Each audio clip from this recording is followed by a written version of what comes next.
बिस्मिल्लाहिर्रहमानिर्रहीम, अस्सलामुअलैकुम, good morning, welcome to सुबह सवेरे पाकिस्तान। मैं हूँ हमजा तारक और मैं हूँ आपके साथ सईदा इकरा बुखारी। उम्मीद करते हैं आप सब खैरियत से होंगे। और हमजा से मैं क्वेश्चन एक पूछना चाहती थी कि हमजा, तुमने रात को पेट्रोल डलवा लिया था क्या? हाँ, मैंने कल दोपहर को डलवा लिया था। अच्छा, हम सुबह मिले भी हैं ना, तो ये अब थोड़ी सी इकरा वैसे बात कर रही है, एक्टिंग कर रही है, लेकिन मैं आपको सही बता रहा हूँ, हम सुबह मिलते साथ एक दूसरे से पहले पेट्रोल डलवा लिया था। हाँ। मतलब कि मुझे लगता है आज सारे एक दूसरे से शायद यही सवाल यही क्वेश्चन कर रहे हैं, इसीलिए भी मैंने भी हमजा से आके यही पूछा मैंने, क्योंकि आप सब भी एक दूसरे से पूछ रहे होंगे कि भाई आप लोगों ने पेट्रोल डलवाया, तो फिर मैं हमजा से इसलिए पूछ रही थी। तो हमजा क्या था, हमजा ने डलवा दिया, लेकिन हमजा मेरा ख्याल है मेरी गाड़ी में फ्यूल नहीं डला हुआ था, तो अब थोड़ा मसला होगा, हो सकता है। हाँ, हो सकता है, क्योंकि जुज़वी तौर पर हमें पता है कि बंद हैं और लोगों को बड़ी मुश्किलात का सामना भी अच्छा, बहुत सारे लोगों को पता भी नहीं था कि बंदिश जो है वो 6 बजे के बाद से मतलब हो जाएगी, तो कई लोगों ने नहीं फिर पेट्रोल डलवाया, लेकिन जिन्होंने रात को 9 बजे न्यूज़ सुनी होगी ना, उन्होंने लाजमी डलवा लिया होगा। लेकिन लंबी लाइनें लगी हुई थी ना रात के वक्त, जिस तरह से मतलब इतना महंगा पेट्रोल है और उसको लेने के लिए भी इतनी लंबी कतारें लगी हुई थी,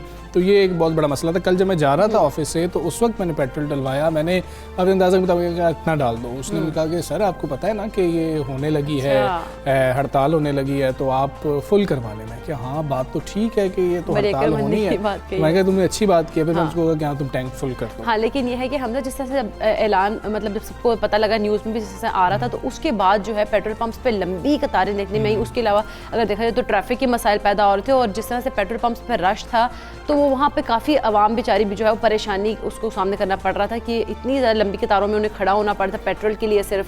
तो मतलब उससे बाकी जो ट्रैफिक है वो भी उसकी रवानी में मुतासिर हुई है। क्योंकि पेट्रोल इतना महंगा है, जब नहीं भी महंगा था, खैर हमारी एक आदत है कि हम कहते हैं कि जी कि आज 100 का डलवा लेते हैं, 3 दिन बाद, मतलब बाइक वाले खास तौर पे, अच्छा 2-3 दिन बाद फिर 100 का डलवा लेंगे, मतलब अपना अपना सेट किया हुआ है ना सबने, तो उस तरीके से अपनी ज़रूरत के मुताबिक ही लोग डलवाते हैं। क्योंकि कभी कभी तो आपकी हिम्मत नहीं पड़ी होती ना कि इकट्ठा इतना ज़्यादा खर्चा हो जाएगा, ये होता है। और ये जब हम लोग स्टूडेंट थे, हम लोग भी ऐसे ही किया करते थे, और अभी भी खैर आप कोशिश करते हैं कि जी अच्छा जितनी ज़रूरत हो बाद में डलवा लेंगे, कोई बात नहीं, एक साथ ज़रा वो दिल धक धक करने लग जाता है ना आपका। लेकिन बहुत इतना महंगा पेट्रोल अगर आपने टैंकी फुल करा ली, तो फिर इतने एक साथ पैसे देने पड़ रहे होंगे, तो फिर थोड़ा सा आपको लगता है कि यार इतना महंगा हो गया पेट्रोल।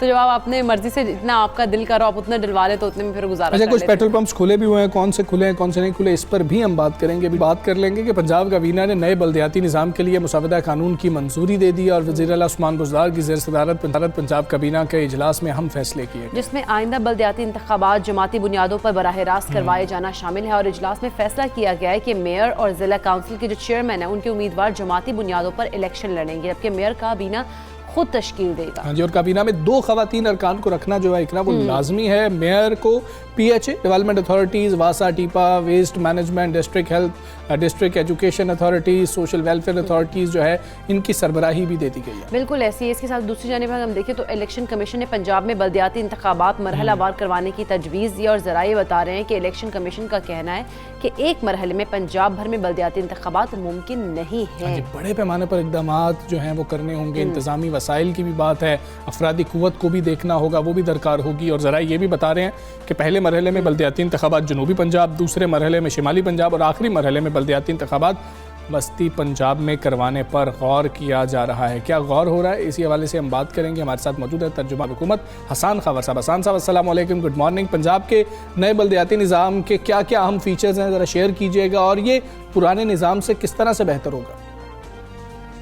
जी, पंजाब में जो हम नया कानून लेके आए हैं, जिसका मुसवदा काबीना ने मंजूर कर लिया है, इसके अंदर शहरी इलाकों में सबसे ऊपर मेट्रोपॉलिटन कॉरपोरेशंस हैं, उसके बाद म्यूनसिपल कॉरपोरेशंस हैं, फिर म्यूनसिपल कमेटीज़ हैं, फिर टाउन कमेटीज़ हैं, और उनके नीचे नेबरहुड काउंसिल्स होंगी जो कि तमाम इलाकों में होंगी, लेकिन टाउन कमेटीज़ में वो नहीं होंगी। इसी तरह जो आपका दही इलाके हैं वहाँ पे 35 डिस्ट्रिक्ट काउंसिल्स होंगी, और उसके नीचे विलेज काउंसिल्स होंगी।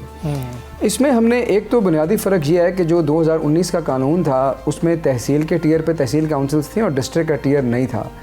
लेकिन एक फ़ीडबैक हमें ये भी मौसूल हुआ कि ज़िले की सतह पे कोई निज़ाम होना चाहिए, तो इस दफ़ा हम डिस्ट्रिक्ट काउंसिल्स की तरफ जा रहे हैं, और लाहौर को छोड़ के, क्योंकि वो शहरी इलाका है, बाकी 35 अजला में डिस्ट्रिक्ट काउंसिल्स होंगी।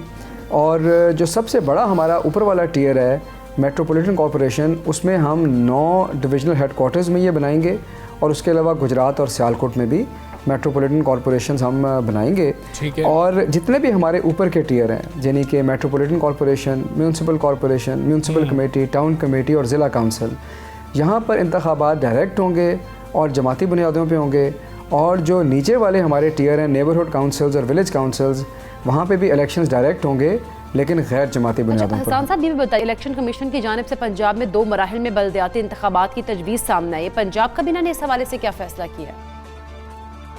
देखिए, जाहिर है कि हमारी तो ख्वाहिश ये होगी कि इलेक्शन जो है वो एक ही मरहले में हो और वही बेहतर तरीका है। लेकिन अगर इलेक्शन कमीशन को कोई लॉजिस्टिकल इश्यूज़ हैं, कोई डिफ़िकल्टी है, कोई मुश्किलात है और वो नहीं करा सकते, तो जाहिर है कि फिर हमें उनके साथ मिलकर काम करना पड़ेगा और हम देखेंगे कि फिर पहले मरहले में किन डिवीजन्स में ये हो और फिर अगले मरहले में किस में हो, तो वो उनसे बातचीत से मसला हम हल कर लेंगे।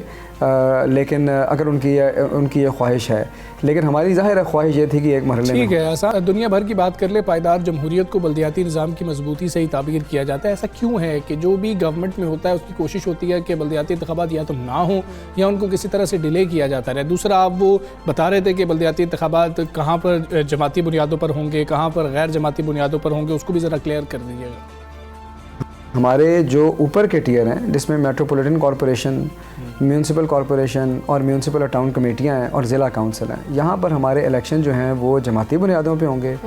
और जो निचले हमारे टियर्स हैं जिस तरह के विलेज काउंसिल और नेबरहुड काउंसिल, यहाँ पर खैर जमाती बुनियादों पर होंगे लेकिन होंगे डायरेक्ट। और ये आपकी बात बिल्कुल ठीक है कि किसी भी जमहूरी निज़ाम की बुनियाद जो होती है वो बल्दियाती निज़ाम होता है। और इस सिलसिले में इमरान खान साहब की कमिटमेंट और पाकिस्तान तहरीक इंसाफ की कमिटमेंट पहले दिन से और सबके सामने है।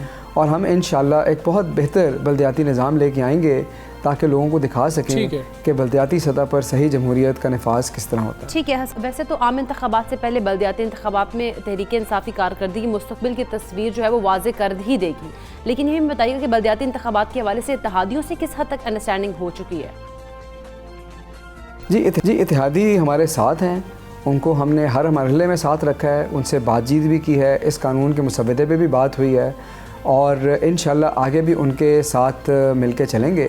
जहाँ तक परफॉर्मेंस का ताल्लुक़ है तो ये बिल्कुल आपकी बात ठीक है, बल्दियाती इंतखाबात से पहले अपनी परफॉर्मेंस जो है आवाम के सामने रखेंगे, उनको बताएंगे कि उनके लिए क्या खिदमात सर अंजाम दी हैं और इंशाल्लाह ये इलेक्शन जीतेंगे।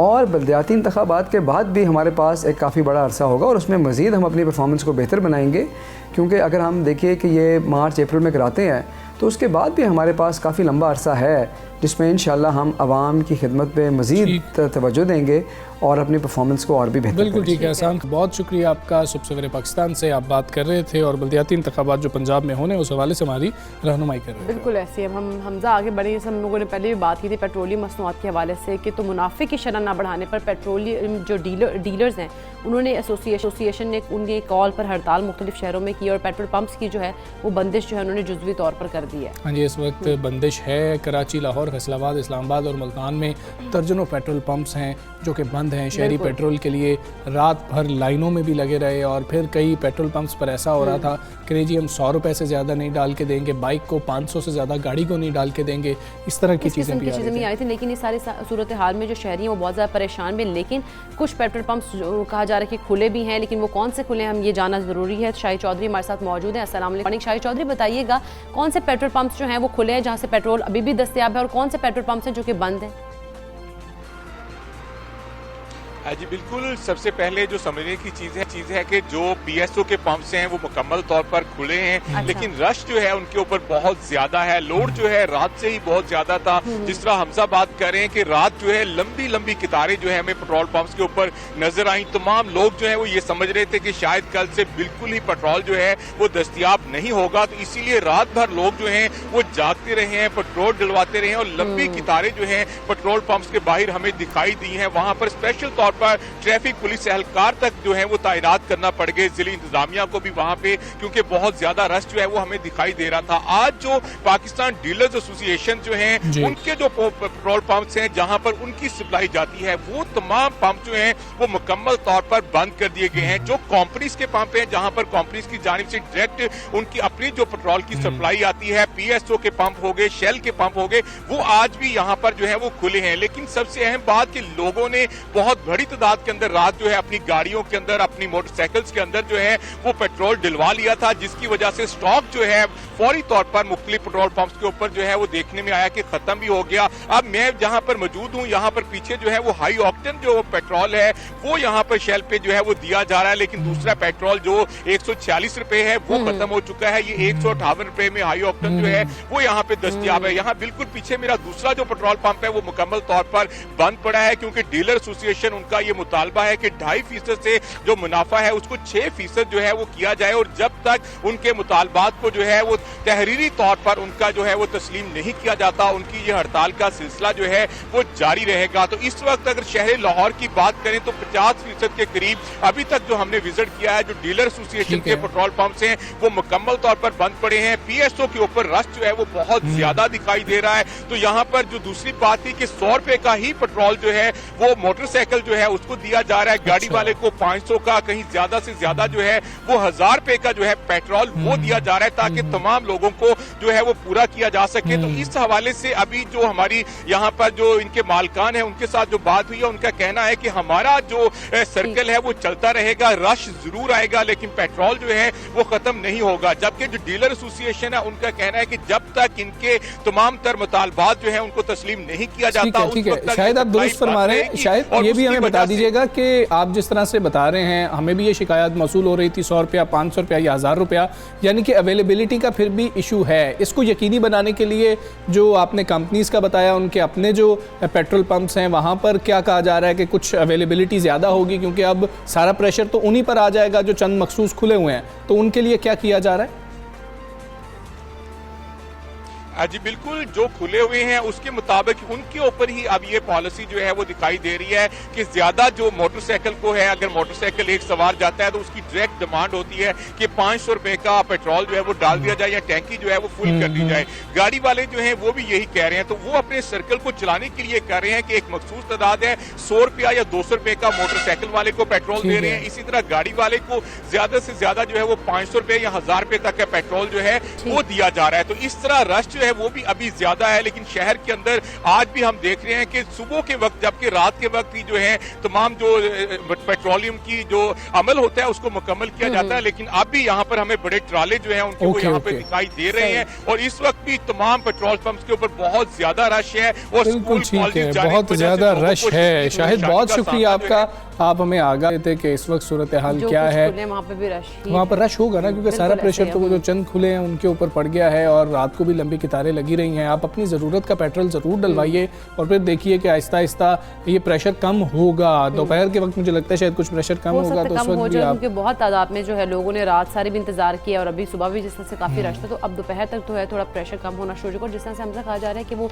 अपने मुतालबात तस्लीम होने तक तब तक डटे रहेंगे, तो ये थोड़ी मुश्किल सूरत हाल है, मुतालबात पर उनके गौर करना। 2.5 से 6% अगर कर दिया जाए, वो कह रहे थे प्रॉफिट मार्जिन के हवाले से। खैर हम आगे बढ़ते हैं, बात करेंगे औरत की, माशरे की बुनियादी इकाई अगर हम औरत की बात कर रहे हो तो कायनात की रंगारंगी और तनव्वुर में औरत का जो है वो कलीदी किरदार है। मगर हवा की ये बेटियां अपने घरों में महफूज हैं, ना ही बाहर। मामूली बातों पर खवातीन को तशद्दुद का निशाना बनाने के वाक़यात दुनिया भर में आम है। पाकिस्तान समेत दुनिया भर में आज खवातीन पर तशद्दुद के खात्मे का आलमी दिन मनाया जा रहा है, जिसका मकसद हुकूक़ रिस्मा और तशद्दुद के खिलाफ शऊर को उजागर करना है। बिल्कुल, बहुत ज़्यादा ज़रूरी और अहम होते हैं ये दिन, लेकिन ये दिन मनाने का जो मकसद है ये पूरा तभी होता है अगर हम अमल भी कर रहे हों। अक़वाम मुत्तहिदा का कहना है कि दुनिया भर में हर 3 में से एक औरत है जो अपनी ज़िंदगी में जिस्मानी, जिनसी या ज़हनी तशद्दुद का सामना करती है, जो सिर्फ सिन्फ की बुनियाद पर उससे रवा रखा जाता है। ख़वातीन पर जिस्मानी तशद्दुद करना, ज़्यादती का निशाना बनाना, जिनसी तौर पर हिरासा करना, गैरत के नाम पर कत्ल, कम उम्री की या फिर जबरी शादी और विरासत से महरूमी, तेज़ाब गर्दी और तालीम के बुनियादी हुकूक से महरूम करना बुनियादी इंसानी हुकूक की भी खिलाफ वर्जी है। ये सारी सूरत हाल है और आज का दिन तो मनाया जा रहा है, लेकिन हमें इस दिन के हवाले से शऊर भी लोगों में उजागर करना और ख़वातीन के खिलाफ तशद्दुद और दीगर जुराइम की रोकथाम के लिए मुल्क के कवानीन जिस तरह देखा जाए तो वो बनाए तो गए हैं, लेकिन फिर इम्प्लीमेंटेशन की बात होती है तो इम्प्लीमेंटेशन वहाँ पे हमें दिखाई नहीं दे रहा होता है। तो इसी हवाले से हम बात करेंगे। चेयरपर्सन प्रोटेक्शन अथॉरिटी फातिमा चद्दर साहिबा हमारे साथ मौजूद है। फातिमा साहिबा अस्सलाम वालेकुम, गुड मॉर्निंग। बड़ा अहम दिन है, ख़वातीन से मंसूब जो भी आलमी दिन होते हैं वो तमाम अहम होते हैं, लेकिन हमारा सवाल वही बनता है कि क्या वो दिन मना लेने से या वो एक दिन होता है या वो आगाही का दिन होता है और पूरे 364 दिन बाकी जो साल के हैं उसको भी ऐसे ही समझना चाहिए कि ये भी ख़वातीन का दिन है और उस दिन भी उनकी कदर की जाए, उनका जो मकाम है मुआशरे में उसको समझा जाए, और इसको हम समझ कैसे सकते हैं? बिस्मिल्लाहिर्रहमानिर्रहीम, वालेकुम अस्सलाम। एक तो सबसे पहले मैं मुबारकबाद दूँगी 92 चैनल को, जिन्होंने आज के दिन ख़वातीन के ऊपर हमेशा आप लोग आवाज़ उठाते हैं जो भी ख़वातीन से रिलेटेड मसाइल होते हैं, लेकिन आज चूँकि स्पेशल दिन है, हम वायलेंस एंडिंग की बात कर रहे हैं। तो वायलेंस डेफिनेटली पूरी दुनिया में होता है ख़वातीन के ऊपर, तो ये नहीं होता कि ये मखसूस दिन मना लिए जाएं और यहाँ पे तो हम ख़वातीन के हकूक़ की बात करें, लेकिन 365 जो दिन है हमारे साल के, उसमें हम ख़वातीन के साथ वही सलूक रवा रखें। जहाँ तक इदारों की बात है तो आप देखें कि 2012 से लेके माशाल्लाह कितने इदारे बनाए गए हैं ख़वातीन के, और लेजिस्लेशन हुई, ख़वातीन को असम्बलियों में जगह मिली। इसी तरह ख़वातीन के वेजेस की जब हम बात करते हैं, डोमेस्टिक वर्कर्स की बात करते हैं और उनकी एजुकेशन की बात करते हैं, उनके राइट्स की बात करते हैं, तो रिफॉर्म्स आई और इदारे बने और उसमें स्टेप बाय स्टेप रिफॉर्म्स आ रही हैं और डेफिनेटली आनी चाहिए, क्योंकि ख़वातीन भी हमारी जो 52% पॉपुलेशन है ख़वातीन की, तो अगर हम चाहते हैं कि पाकिस्तान की या दुनिया की बेहतरी की तरफ दुनिया जाए और ख़वातीन उसमें अपना फ़ाल किरदार अदा करें, तो देन हमें उनको एक पीसफुल सोसाइटी प्रोवाइड करनी होगी। और जो जेंडर डिस्क्रिमिनेशन होती है ख़वातीन के लिए और उन्हें समझा जाता है कि इनको अकल नहीं है या पेशे के एतबार से भी ख़वातीन को वर्क प्लेस के ऊपर भी हैरेसमेंट का और वायलेंस का सामना करना पड़ता है, तो देखिए गवर्नमेंट लेवल पे बहुत ज़्यादा एफर्ट हो रही है। और being a chairperson I am very satisfied about this के ख़वातीन से रिलेटेड जितने भी मसाइल हैं, उनकी प्रॉपर्टी के हो गए, उनके राइट्स के हो गए, उनके एजुकेशन के हो गए, ऑनर किलिंग का जैसे हम ये बात कर रहे हैं, और पंजाब वुमेन प्रोटेक्शन अथॉरिटी जो ऑनर किलिंग के ऊपर केसेस होते हैं ख़वातीन के, बिल्कुल आपने देखा है कि माँ बहन या भाई कोई मदयत में आ जाता है और बाद में कुछ टाइम गुजरने के बाद वो माफ़ कर दिया जाता है। तो हम ये बिल असेंबली में लेके जा रहे हैं कि ऑनर किलिंग के बारे में जो बिल है वो उसकी मदयत रियासत के पास होनी चाहिए, और इस तरह के जो कल्प्रेट हैं जो ऑनर के ऊपर अपनी बहनों या बेटियों का मर्डर कर देते हैं और बीवियों का, और बाद में खुद ही वो केस रिजॉल्व भी कर देते हैं, और सोसाइटी का प्रेशर भी इस तरह का होता है, तो मदयत रियासत के पास हो तो रियासत डिसाइड करे कि इस कल्प्रेट को हमने सजा देनी है या नहीं देनी। इस तरह से जब हम बात करते हैं तशद्दुद का सबसे बड़ा मुहर्रिक क्या है, तो फिर उसमें हम क्या देखते हैं? डोमेस्टिक वायलेंस ही तशद्दुद की सबसे ज्यादा सरजद होने वाली किस्म है। सबसे ज़्यादा जो केसेस आते हैं वो डोमेस्टिक वायलेंस के होते हैं, क्योंकि अभी तक ये हम जहन साजी नहीं कर पाए। अगर हम देखें कि इस्लामी जमहूरिया पाकिस्तान जो इस्लाम के नाम पे बना और जो पाकिस्तानी वुमेन है वो एक इस्लामी रियासत में रहती है, तो हम अगर चाहते हैं कि उनके राइट्स की जब हम बात करते हैं तो डेफिनेटली वहाँ पे उस तरह से राइट्स ख़वातीन को नहीं दिए जाते, और ये एक माइंडसेट है जिसके लिए हमने अवेयरनेस कैंपेन लॉन्च की हुई है अपनी, जो हम जहन साजी कर रहे हैं लोगों की, और उसमें सिविल सोसाइटी को भी मिला के, जो एकेडेमिया है हमारा, गवर्नमेंट के इदारे हैं, जो हमारी लेजिस्लेशन है, उसको सबको मिला के, क्योंकि हम चाहते हैं कि ये एक माइंडसेट है जिसको हमने चेंज करना है कि खातून के ऊपर हाथ उठाना उसको कमज़ोर चीज़ समझा जाता है, और उसको ये कि मार पिटाई जो है वो समझा जाता है कि that is a part of life. तो इस चीज को खत्म करने के लिए इदारे बहुत ज्यादा इस पे काम कर रहे हैं, specially Punjab women protection authority जो पूरे पंजाब में हमने कैंपेन लॉन्च की हुई है, वो सिर्फ उसका मकसद ही यही है कि खवातीन के ऊपर ये जो डोमेस्टिक वायलेंस होता है इसको खत्म किया जाए। ठीक है फातिमा साहब, आप दुरुस्त फरमा रही हैं। वो खवातीन और ख़ास तौर पे मर्द हज़रात, क्योंकि ये ज़्यादा बड़ा टॉपिक मर्द हज़रात के लिए होना चाहिए खवातीन से भी ज़्यादा, वो जो सुन रहे हैं, वायलेंस की डेफिनेशन हम सबकी अपनी बनाई हुई है। वायलेंस क्या है, इसको ज़रा डिफ़ाइन कर दीजिएगा कानून के मुताबिक। और दूसरा ये भी बता दीजिएगा कि अगर किसी खातून को ज़हनी या फिर जिस्मानी तशद्दुद का सामना करना पड़ता है, ख़ास तौर पे पंजाब की हद तक, वो इस अथॉरिटी से किस तरह कांटेक्ट कर सकती हैं, और कवानीन में अगर हम कानून के अंदर देखें, आइन के अंदर देखें, तो उनके क्या हुकूक हैं, क्या इंसाफ हासिल कर सकती हैं और वो कैसे हासिल कर सकती हैं? देखिए, सबसे पहले तो हम आपने कहा कि वायलेंस की जो किस्में हैं उनको डिफाइन कर दें। एक तो हो गया डोमेस्टिक वायलेंस होता है जी, मार पिटाई होती है, और ये फिजिकली वायलेंस में आता है। दूसरा ये कि अगर गाली गलोच होती है और उसको उसका हक नहीं दिया जाता, उसको बच्चों के लिए उसको पैसे उसके रोक दिए जाते हैं, ये इमोशनल वायलेंस है कि आप उसको ज़हनी कोफ्त पहुंचा रहे हैं, या डिफरेंट काइंड से आप एक फैमिली, ज्वाइंट फैमिली में रह रहे हैं, तो कोई लोग उसके ऊपर इस तरह की बातें, इस तरह के जुमले उसको कह रहे हैं जिससे उसको इमोशनल वायलेंस उसके ऊपर हो रहा है, उसको डेफिनेटली उसकी हेल्थ के ऊपर बहुत ज्यादा इफेक्ट होता है। दूसरा मैं ये जरूर कहूंगी कि जो माएँ प्रेग्नेंट हैं या जिनके छोटे बच्चे हैं, अगर उनके साथ इस तरह से होता है तो डेफिनेटली प्रेगनेंसी के दौरान जिन खवातीन के ऊपर वायलेंस होता है तो उसका इफेक्ट उसके बेबी के ऊपर भी जाता है। और अगर वो छोटे बच्चे हैं तो डेफिनेटली वो अपनी माँ को देख रहे हैं कि उसकी माँ के ऊपर तशद्दुद हो रहा है, तो कल को वो सोसाइटी में क्या आप समझते हैं कि वो भी वैसे ही मर्द बनेंगे। सो इसके लिए हमें जो एक ज़हन साजी है उसकी जरूरत है। इसके लिए हमने ये किया है कि हम सेमिनार करा रहे हैं स्कूल, कॉलेजेस और यूनिवर्सिटी में, एवरी डिस्ट्रिक्ट, हमारे 36 डिस्ट्रिक्ट हैं उनमें हम करा रहे हैं। उसमें हम ये करते हैं कि हम फीमेल चाइल्ड के साथ हमारे जो मेल चाइल्ड है उनको भी बिठाते हैं, क्योंकि जब हम औरत के राइट की बात करते हैं तो जिसने औरत को राइट्स देने हैं उसको हम साथ नहीं बिठाएंगे तो हमारा मकसद पूरा नहीं होता। तो हम उनको बताते हैं कि औरत के 4 रिश्ते हैं, वो माँ है, वो बहन है, वो बीवी है और वो बेटी है। तो इस्लाम में, दुनिया के हर दीन और मजहब में औरत के राइट्स बता दिए गए हैं कि बहन, बीवी और बेटी और माँ है, उसका एक तकद्दुस है और उसको किस तरह से देना है।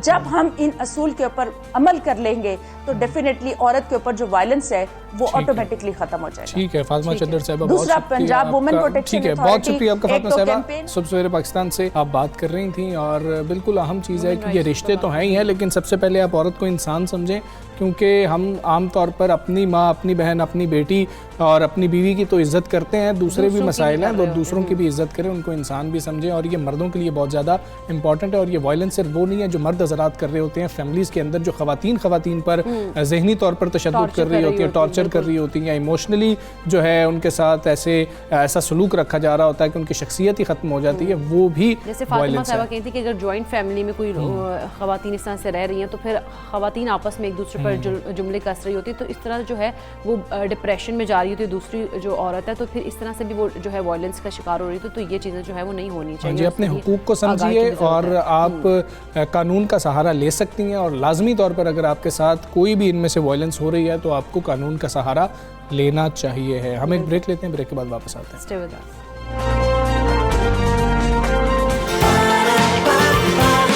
सुबह सवेरे पाकिस्तान,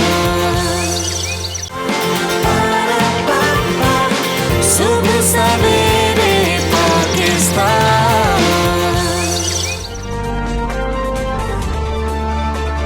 वेलकम बैक टू सुबह सवेरे पाकिस्तान। हम बात करेंगे कोलेस्ट्रॉल की, जो कि हर इंसान में पाया जाता है और ये इंसानी जिस्म के लिए भी बहुत ज़्यादा ज़रूरी है। लेकिन जब से इंसान ने चलना फिरना कम किया है, फिर ये चर्बी जो है वो जिस्म के लिए, जिस हम कहते हैं ना कि गुड कोलेस्ट्रॉल होता है, फ़ायदेमंद होती है, उसकी मिकदार ज़्यादा होना शुरू होती है और वो फिर बैड कोलेस्ट्रॉल में तब्दील हो जाती है और फिर मसले पैदा होना फिर खून की नालियों को जी तंग कर रहा होता है, जिससे दिल की बीमारियां जन्म ले रही होती हैं। कोलेस्ट्रॉल लेवल बढ़ने से इंसान कई बीमारियों में घिर सकता है, जिनमें दिल, जिगर और हड्डियों का दर्द आम शिकायत? अच्छा, आम तौर पर हम लोग कहा जाता है कि जैसे डॉक्टर्स भी इससे भी बात कर रहे हो तो वो कहते हैं कि फास्ट फूड खा रहे हो, कोल्ड ड्रिंक्स वगैरह और गैर सेहतमंद जो ग़िज़ाएँ हैं उनको इस्तेमाल जब कर रहे होते हैं तो इस बीमारी का ये सबब बन रही होती हैं, और फिर आपकी एक्सरसाइज भी नहीं होती तो ये चीज़ें जो है फिर खून में कोलेस्ट्रॉल की शरह को बढ़ा देती हैं। ठीक है, कोलेस्ट्रॉल है क्या, किस तरीके से हमें अपने लाइफस्टाइल को मेंटेन करना चाहिए कि हम तंदुरुस्त रह सकें, इसी पर हम बात करेंगे। डॉक्टर असद अकबर खान साहब हमारे साथ मौजूद हैं। डॉक्टर साहब अस्सलाम वालेकुम, गुड मॉर्निंग। डॉक्टर साहब, ये कोलेस्ट्रॉल के हवाले से आपसे जानना चाहेंगे कि ये गुड कोलेस्ट्रॉल क्या होता है, बैड कोलेस्ट्रॉल क्या होता है, और किस वक्त जो है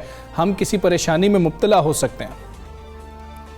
जी, thank you for inviting me, और बहुत ही पर्टिनेंट क्वेश्चन है। तो देखिए, कोलेस्ट्रॉल एक एज सच एक कोई बुरी चीज नहीं है, ये एक बड़ा ज़रूरी कंपोनेंट है हमारे सेल स्ट्रक्चर्स का, जो हमारी बॉडी में जितने टिश्यूज हैं और सेल्स हैं जिनसे एसेंशियली सारा ऑर्गन्स बनते हैं, उनके लिए बड़ा इसेंशियल है कि कुछ लेवल ऑफ कोलेस्ट्रॉल होना।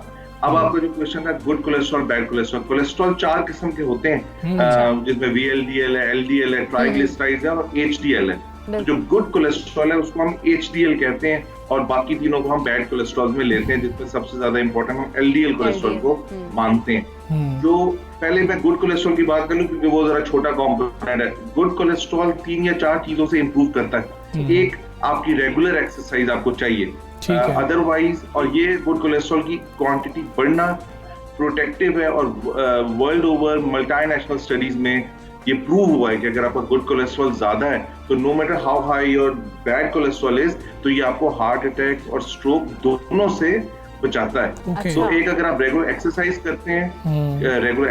करते हैं, डाइट के अंदर ये फास्ट फूड वगैरह, जिस तरह आपने बिल्कुल ठीक कहा इंट्रो में, कि डाइट के अंदर आप इस किस्म की ग़िज़ाएं जो बहुत थोड़ी मिकदार में जिनकी क्वांटिटी होती है, जिस तरह के ये बर्गर्स हैं या पिज्जा वगैरह हैं, जो बड़ी थोड़ी क्वांटिटी में बहुत ज्यादा आपको कैलोरीज भी देते हैं। और एक दो और चीजें जो इंप्रूव करती हैं गुड कोलेस्ट्रॉल, वो फैटी फिश है, जिसके अंदर सैल्मन, टूना और सार्डीन्स हैं। ये तीनों वो हैं जो पाकिस्तान में इतनी फ्रीली अवेलेबल नहीं है, लेकिन अगर यू कैन अफोर्ड इट तो फिर इतना इशू नहीं है। और लास्टली जो नट्स हैं, जिनमें स्पेशली वॉलनट, आमंड्स हैं, ये बहुत अच्छे हैं। और जब हम नट्स की बात कर रहे हैं और आगे सर्दियां आ रही हैं, तो ड्राई फ्रूट का हर पेशेंट आजकल क्वेश्चन पूछ रहा है कि जी दिल के लिए कौन से अच्छे हैं, तो वॉलनट और आमंड बहुत अच्छे हैं। खासतौर पर walnut is top of the list. जो पीनट्स हैं उनकी मॉडरेट क्वांटिटी इज ओके।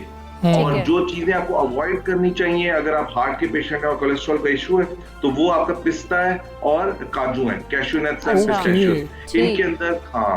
इनके अंदर कोलेस्ट्रॉल की क्वांटिटी काफी ज्यादा है। और इसी तरह साथ साथ ये मैं बताता जाऊं कि आपकी जो सी फूड है, हम नॉर्मली कहते हैं सी फूड बहुत हेल्दी है, जिस तरह स्पेशली फिश जो है हार्ट के लिए, लेकिन इसके अंदर आपको ये पता होना चाहिए कि प्रॉन्स और श्रिम्प्स में कोलेस्ट्रॉल की क्वांटिटी बहुत ज्यादा है। तो if you are a prawn lover तो फिर आपको थोड़ा सा एहतियात करनी चाहिए। तो अब जो बुरा कोलेस्ट्रॉल की आप बात कर रहे हैं, जो कि बड़ा जरूरी है घर में प्राइमरी प्रिवेंशन के लिए पाकिस्तान में, कि इसकी अवेयरनेस हो।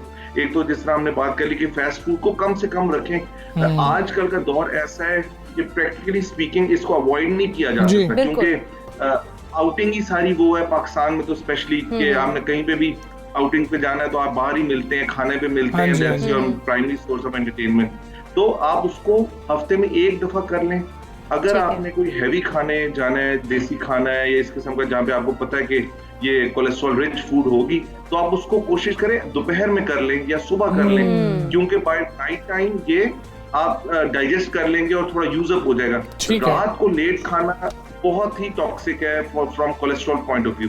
कोलेस्ट्रॉल रात को ही बनता है, और अगर आप रात को हैवी खाना खा के सो जाएंगे तो इतना सारा जो हमने सारा फैट एग्जैक्टली वो डाइजेस्ट भी नहीं होगा और फैट्स वगैरह भी नहीं बर्न हो पा रहे होंगे। लेकिन डॉक्टर साहब हमें ये बताइएगा कि बैड कोलेस्ट्रॉल की कितनी उसकी तादाद हो, मतलब कब तक वो कितनी लिमिट हो ऐसी कि हमें वहाँ पे अलार्मिंग सिचुएशन हो, हम कहें कि हमने अब कंट्रोल करना है, या फिर हमें कैसे पता लगेगा कि हमने हमारा बैड कोलेस्ट्रॉल बढ़ रहा है? हमें इसको चेक करवाने के लिए हमें क्या टेस्ट करवाने पड़े या कोई सिम्टम्स भी होते हैं? जबरदस्त। तो देखो, सिम्टम्स तो कोई नहीं होते unless you get a heart attack और स्ट्रोक। तो सिम्टम तो कोलेस्ट्रॉल की वजह से कोई नहीं आते हैं। अच्छा। अब आपने जो कहा बैड कोलेस्ट्रॉल, तो जिस तरह मैंने कहा था 3 कोलेस्ट्रॉल बैड होते हैं, लेकिन आम जबान में हम एक पर्टिकुलर कोलेस्ट्रॉल, इसको LDL कोलेस्ट्रॉल कहते हैं, उसको हम बैड कोलेस्ट्रॉल कह रहे होते हैं। तो नॉर्मल जो वैल्यू है, और आपका क्वेश्चन था कि वो कैसे पता चलेगा, तो वो तो आपको लैब में जाके टेस्टिंग में 12 घंटे की फास्टिंग में चेक करवाना पड़ेगा। Okay. और अगर आपकी फैमिली हिस्ट्री है हार्ट डिजीज की, कि अर्ली एज में लोगों को हार्ट डिजीज आती है, या आप डायबिटीज और हाइपरटेंशन से सफर करते हैं या स्मोकर हैं, तो आपको रिस्क फैक्टर्स हैं कि आपको हार्ट डिजीज डेवलप हो। ये मैं इसलिए बता रहा हूँ कि जो लैब में आप जब चेक करवाएंगे तो आपकी जो नॉर्मल वैल्यू आती है एलडीएल कोलेस्ट्रॉल, जिसको हम उर्फ आम में बैड कोलेस्ट्रॉल कहते हैं, नॉर्मल वैल्यू इज 100। लेकिन अगर आपको एक भी रिस्क फैक्टर है इनमें से जो हमने बात की है, तो आपका level should be less than 70। तो आप अपनी पहली स्टेज पर तो आप अपनी डाइट से, रेगुलर एक्सरसाइज से ही कोशिश करते हैं और 3 to 6 मंथ्स के इसको कम कर लिया जाए। लेकिन अगर आपको इस किस्म के रिस्क फैक्टर्स हैं तो अमूमन एलडीएल को 70 से नीचे लाना एक्सरसाइज और डाइट के साथ पॉसिबल नहीं होता। तो उस केस में आपका डॉक्टर आपको मेडिसिन प्रिस्क्राइब करता है। ठीक है। जिस तरह से डॉक्टर साहब आप बता रहे हैं कि मतलब ये इलाज की बात है कि आपका कोलेस्ट्रॉल लेवल बढ़ गया है, बैड कोलेस्ट्रॉल लेवल, उसके बाद आप अपने डॉक्टर साहब के पास गए, उन्होंने आपको बताया कि जी कि अब ये तरीका है, लेकिन उसको फिर क्या तमाम उम्र मेंटेन करना होगा या फिर हम वक्ती तौर पर करेंगे? जी 70 से नीचे आ गया, डॉक्टर साहब के पास गए, डॉक्टर साहब ने दवाई लिख दी, हमने एक्सरसाइज भी कर ली, हमने वर्कआउट भी कर लिया, डाइट भी कंट्रोल कर ली, 70 से नीचे आया, चलो जी फिर से फास्ट फूड की तरफ चलते हैं, या पूरी जिंदगी के लिए अब ये करना पड़ेगा?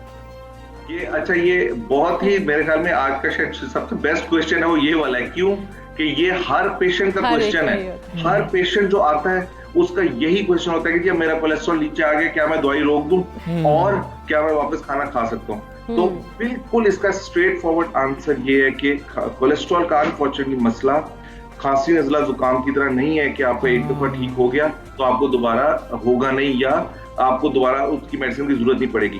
अगर आपको कोलेस्ट्रॉल का इश्यू है तो आपको सारी उम्र डाइट, एक्सरसाइज दोनों करने पड़ेंगे और मेडिसिन भी लेनी पड़ेगी। जो पॉसिबिलिटी है वो ये है कि अगर आपकी डाइट या एक्सरसाइज से इतना मेंटेन हो जाए कि वो सुपर लो लेवल्स पे चला जाए, अगर आप दवाई भी ले रहे हो तो तब आपका डॉक्टर शायद पहले मेडिसिन की डोज रिड्यूस करके देखेगा और फिर उसको बंद करके देखेगा। लेकिन यूजुअली अगर आप एक दफा दवाई पे चले जाएं तो दैट मीन्स कि आपका बहुत हाई था।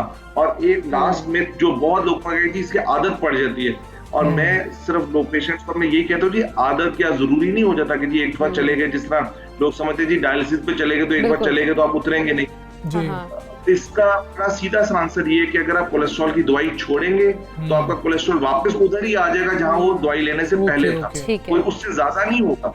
तो इसलिए जब तक लेते रहेंगे ठीक रहेगा, छोड़ेंगे तो फिर वहीं पे आ जाएगा।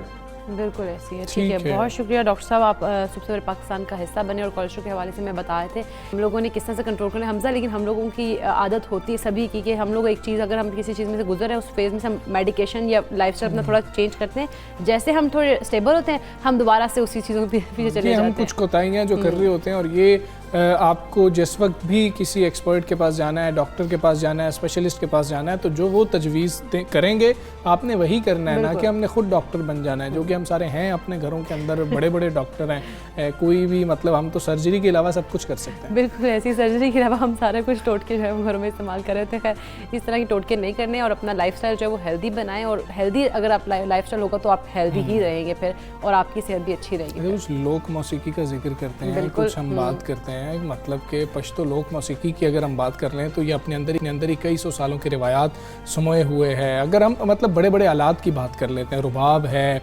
हारमोनियम है। अच्छा, रुबाब अब हमें इस साइड पे जहाँ पर हम पंजाब वाली साइड पर हमें बड़े कम लोग मिल रहे होते हैं जो रुबाब प्लेयर्स होते हैं, जो रुबाब बजाना जानते हैं। यहाँ पर ज़्यादा वैसे मैंने देखा कि हारमोनियम और तबले का जो है कॉन्सेप्ट। लेकिन अगर हम रुबाब की बात करें तो हमजा रुबाब इंतहाई खूबसूरत और आप जब सुन रहे हैं कितना सुकून बहुत सुकून आप महसूस कर रहे होते हैं, इतना पीसफुल उसका होता है, वो जो म्यूज़िक उसमें से वो निकल रहा होता है इतना वो ज़बरदस्त होता है कि आप उसके अंदर गुम होकर रह जाते हैं, इतना ज़बरदस्त होता है।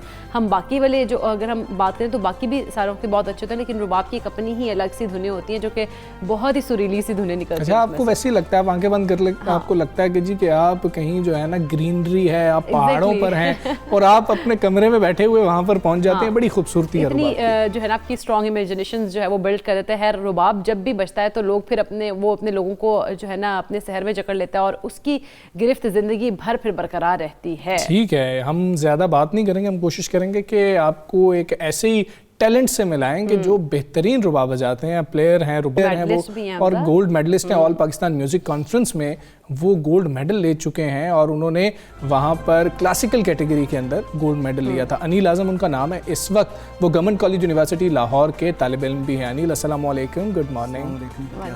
ठीक, आप बताएं खैरियत से हैं, और ये कब से शौक पड़ा, कब से बजा रहे हैं? एक्चुअली जो है मैं रबाब मुझे बचपन से ही शौक़ था कि मैं म्यूज़िक करूं या फिर ऐसी चीज़ों से मुझे ज़्यादा दिलचस्पी थी। तो बचपन में लाइक हमारे उधर अच्छे जो हैं रबाब बजाने वाले भी हैं हुंजा में।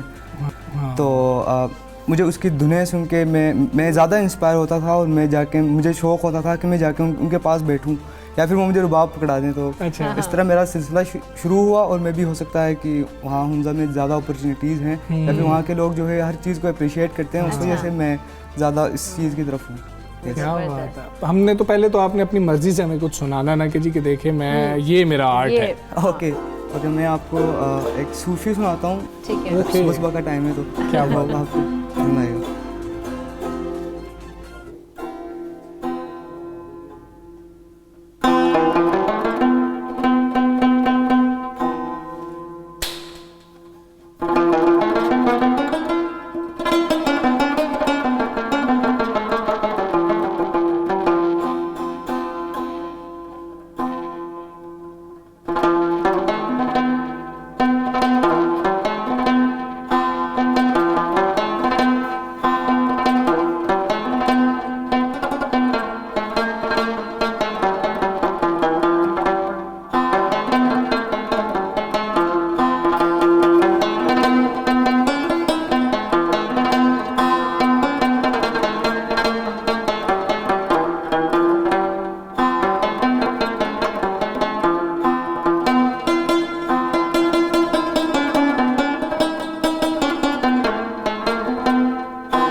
वाह वाह वाह वाह वाह वाह, क्या बात है जी। जबरदस्त, भर दो झोली बहुत मेरी ही- या मोहम्मद, वहाँ से इन्होंने हाँ आगाज़ जी। किया। अच्छा, वैसे साथ गुनगुना भी लेते हैं या नहीं? वो बिल्कुल भी नहीं, वोकल्स नहीं।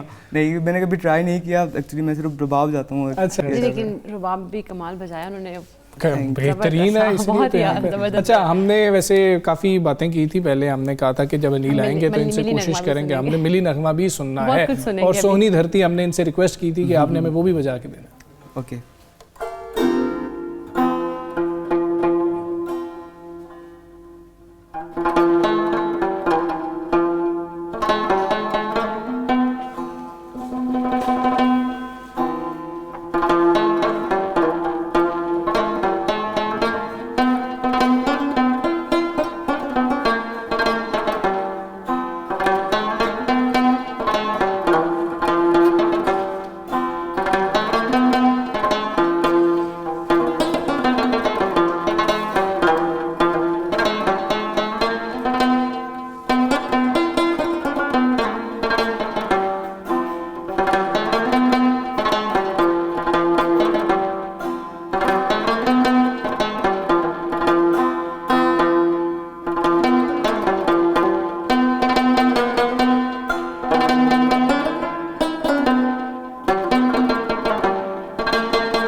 जबरदस्त, क्या बात है।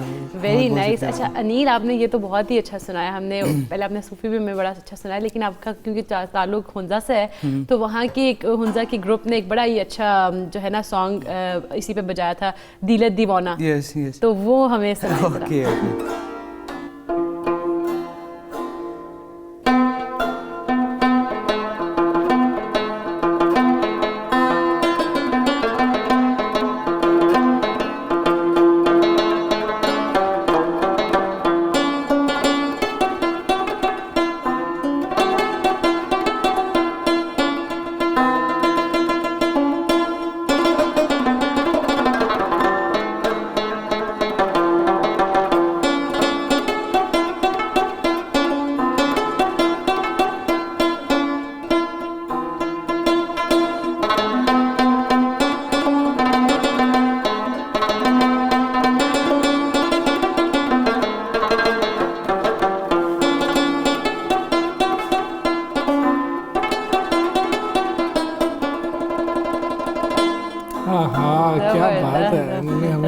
गिलगित का भी जो है ना वो Yes. सुनाया। तो मैं आपको एक पंजाबी का एक सुनाना चाहता हूँ। वो टप्पा है, एक्चुअली मुझे उसके लिरिक्स याद नहीं है। अच्छा मैं बजा सकता पंजाबी टप्पे होते हैं, उसकी एक ही Yes. मतलब वो धुन सी होती है। ओके, थैंक यू बताने का। और मैं आपको वो भी एक सुनाना चाहता हूँ। क्या बात। Thank you.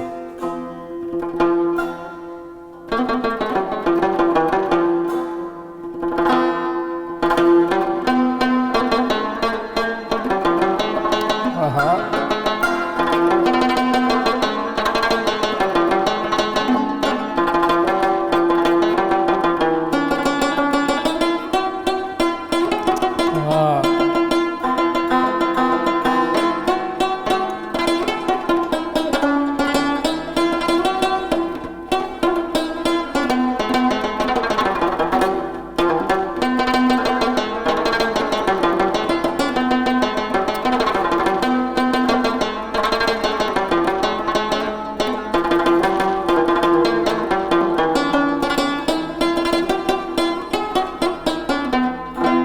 क्या बात है। चिट्टा कुक्कड़ वही, बने हाँ, गाने में हमें वो भी जो है सुना दिया है। अच्छा वैसे कितना वक्त लग जाता है सीखने में? फिर दोस्त आते होंगे कुछ नई नई धुनें लेके, यार मुझे वो वाला गाना सुना दो, वो वाली गजल सुना दो, इस तरह होता रहता है? बिल्कुल होता रहता है। एक्चुअली ये जो इसके बेसिक्स जो हैं आप सीख सकते हैं, तकरीबन 2 से 3 महीने लगते हैं आपको सिर्फ बेसिक सीखने में। और फिर खैर म्यूज़िक सीखना कहते हैं कि वो एक समंदर है, या फिर वो जितना सीखे उतना कम। अभी उस्ताद कहते हैं कि नहीं हमने कहाँ सीखा है, तो खैर वो है। और आते हैं बहुत सारे दोस्त आते हैं, अच्छे अच्छे दोस्त आते हैं, वहाँ के आते हैं, लाहौर से बड़े अच्छे दोस्त आते हैं, वो कहते हैं हमें सुना दें, तो मैं सुना देता हूँ। क्या बात है। अच्छा कितना लगता है? होते ना तो दिल करता है मैं सुनता ही चला जाए। अच्छा वैसे ये कितना मुश्किल है, ये भी हमें थोड़ा सा बताएं, क्योंकि आप जहन में ला रहे होते हैं और फिर उससे कोशिश कर रहे होते हैं, ये मुश्किल कितना ज़्यादा है?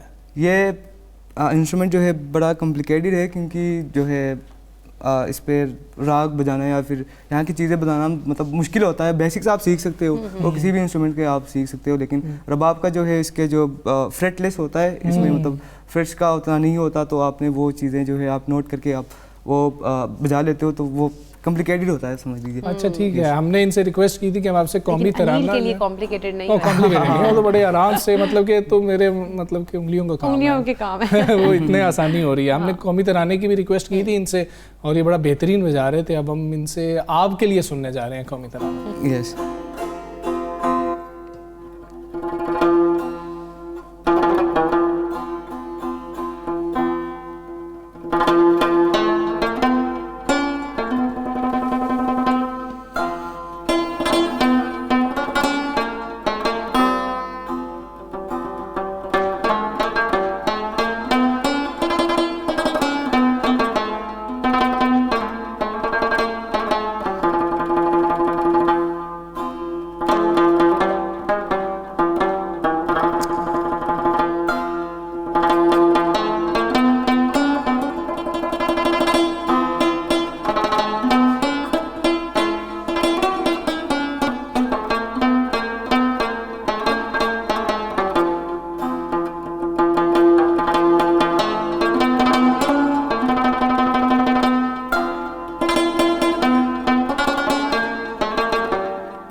ज़बरदस्त, क्या बात है भाई अनिल, बहुत ज़बरदस्त। और आपको गुड लक हम कहेंगे, आपके जो फ्यूचर प्लान्स हैं आप और ज़्यादा सीखें और ज़्यादा आप पाकिस्तान का इंटरनेशनल लेवल पर भी हमारी दुआ है कि आप नाम रोशन करें, अपनी यूनिवर्सिटी गवर्नमेंट कॉलेज यूनिवर्सिटी का नाम रोशन करें। बहुत शुक्रिया, आप सब सवेरे पाकिस्तान का हिस्सा बने। और ये टैलेंट है जी, और क्या शानदार टैलेंट है पाकिस्तान का, पाकिस्तान के शानदार टैलेंट है, और इस टैलेंट को आप लाजमी तौर पर थपकी दीजिए और इनको लाजमी तौर पर बताइए, अप्रिशिएट तो लाजमी करें, ये मजीद निकल के सामने आएंगे। हमने एक ब्रेक लेनी है, ब्रेक के बाद वापस आएंगे। Stay with us.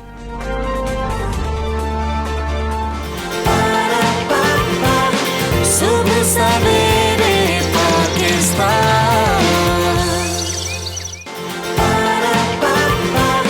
सुबह सवेरे पाकिस्तान। बात करेंगे। सुप्रीम कोर्ट ने कमिश्नर कराची को शाहराह फैसल पर कायम रिहायशी इमारत नस्ला टावर गिराने के लिए शहर भर की मशीनरी इस्तेमाल करने का हुक्म दिया था।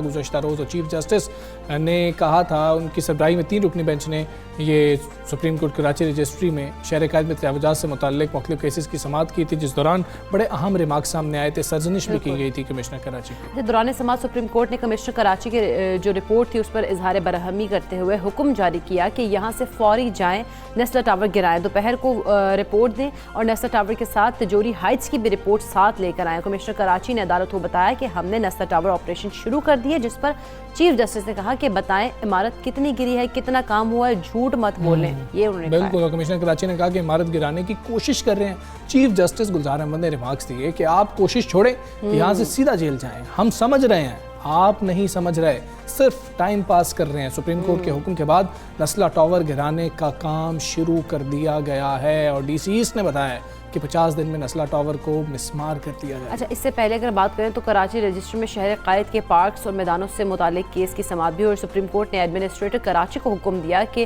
पार्क्स मैदानों को असल हालत में बहाल किया जाए। ये सारी सूरत हाल है। मामला ये है कि जो नस्ला टावर के रिहायशी हैं वो बहुत ज़्यादा परेशान हैं और वो ये कह रहे हैं कि अभी तक हमें अदायगी नहीं हुई, हमसे कोई बातचीत करने नहीं आया है और हमारे घर गिराने भी शुरू कर दिए गए हैं, लेकिन ऑल्टरनेट हमारे पास नहीं है। कोई रिश्तेदारों के यहाँ जाकर रह रहा है, कोई दोस्तों के फ्लैट्स में जाकर रह रहा है, बच्चे कहीं पर हैं, वालिदैन कहीं पर हैं और सर छुपाने की जगह नहीं मिल रही है। ये जिम्मेदारी किसकी है? और मतलब जो रिहायशी जिन्होंने पैसे दे के वहाँ पर फ्लैट्स ले लिए, घर बना लिए, अपनी छत खरीद ली, उनके खिलाफ तो कार्रवाई इस वक्त हो रही है। जो जिम्मेदारान हैं वो कहाँ पर हैं, उनके खिलाफ कौन कार्रवाई करेगा? बात करेंगे opposition leader Sindh assembly Haleem Adil Sheikh साहब हमारे साथ मौजूद हैं। शेख साहब अस्सलाम वालेकुम, गुड मॉर्निंग। शेख साहब, आप लोग गए वहाँ पर, पाकिस्तान तहरीक इंसाफ से कोई गया वहाँ पर, मिला रिहायशियों से, उनके क्या मसाइल हैं, उनके मसाइल को उठाया जाए? उनको अभी तक अदायगियाँ नहीं हुई हैं। यहाँ तक वो कह रहे हैं कि पहले तो हम प्रेजेंट वैल्यू मांग रहे थे कि जो आज की वैल्यू है वो हमें दे दें, लेकिन अब तो वही दे दें कि जो हमने पे किया था। यहाँ तक मसाइल आ गए। देखिए, हम सब गए, मैं खुद गया, हमारे अपोजिशन लीडर वहाँ मिलते रहे हैं, हमारे एमपीए जो इलाके के हैं वो हमारे हैं, वो उनसे पूरे राब्ते में हैं, हम सब राब्ते में हैं। लेकिन असल इशू ये नहीं है कि कौन वहाँ गया, कौन नहीं गया, किसने क्या कहा। असल ये इशू है जो आपने अभी अपने इंट्रो में कही कि इनको तो गिराया जा रहा है नस्ला टावर को, इनके जिम्मेदारों का क्या हो रहा है? ये एनओसी फॉर सेल किसने दिया?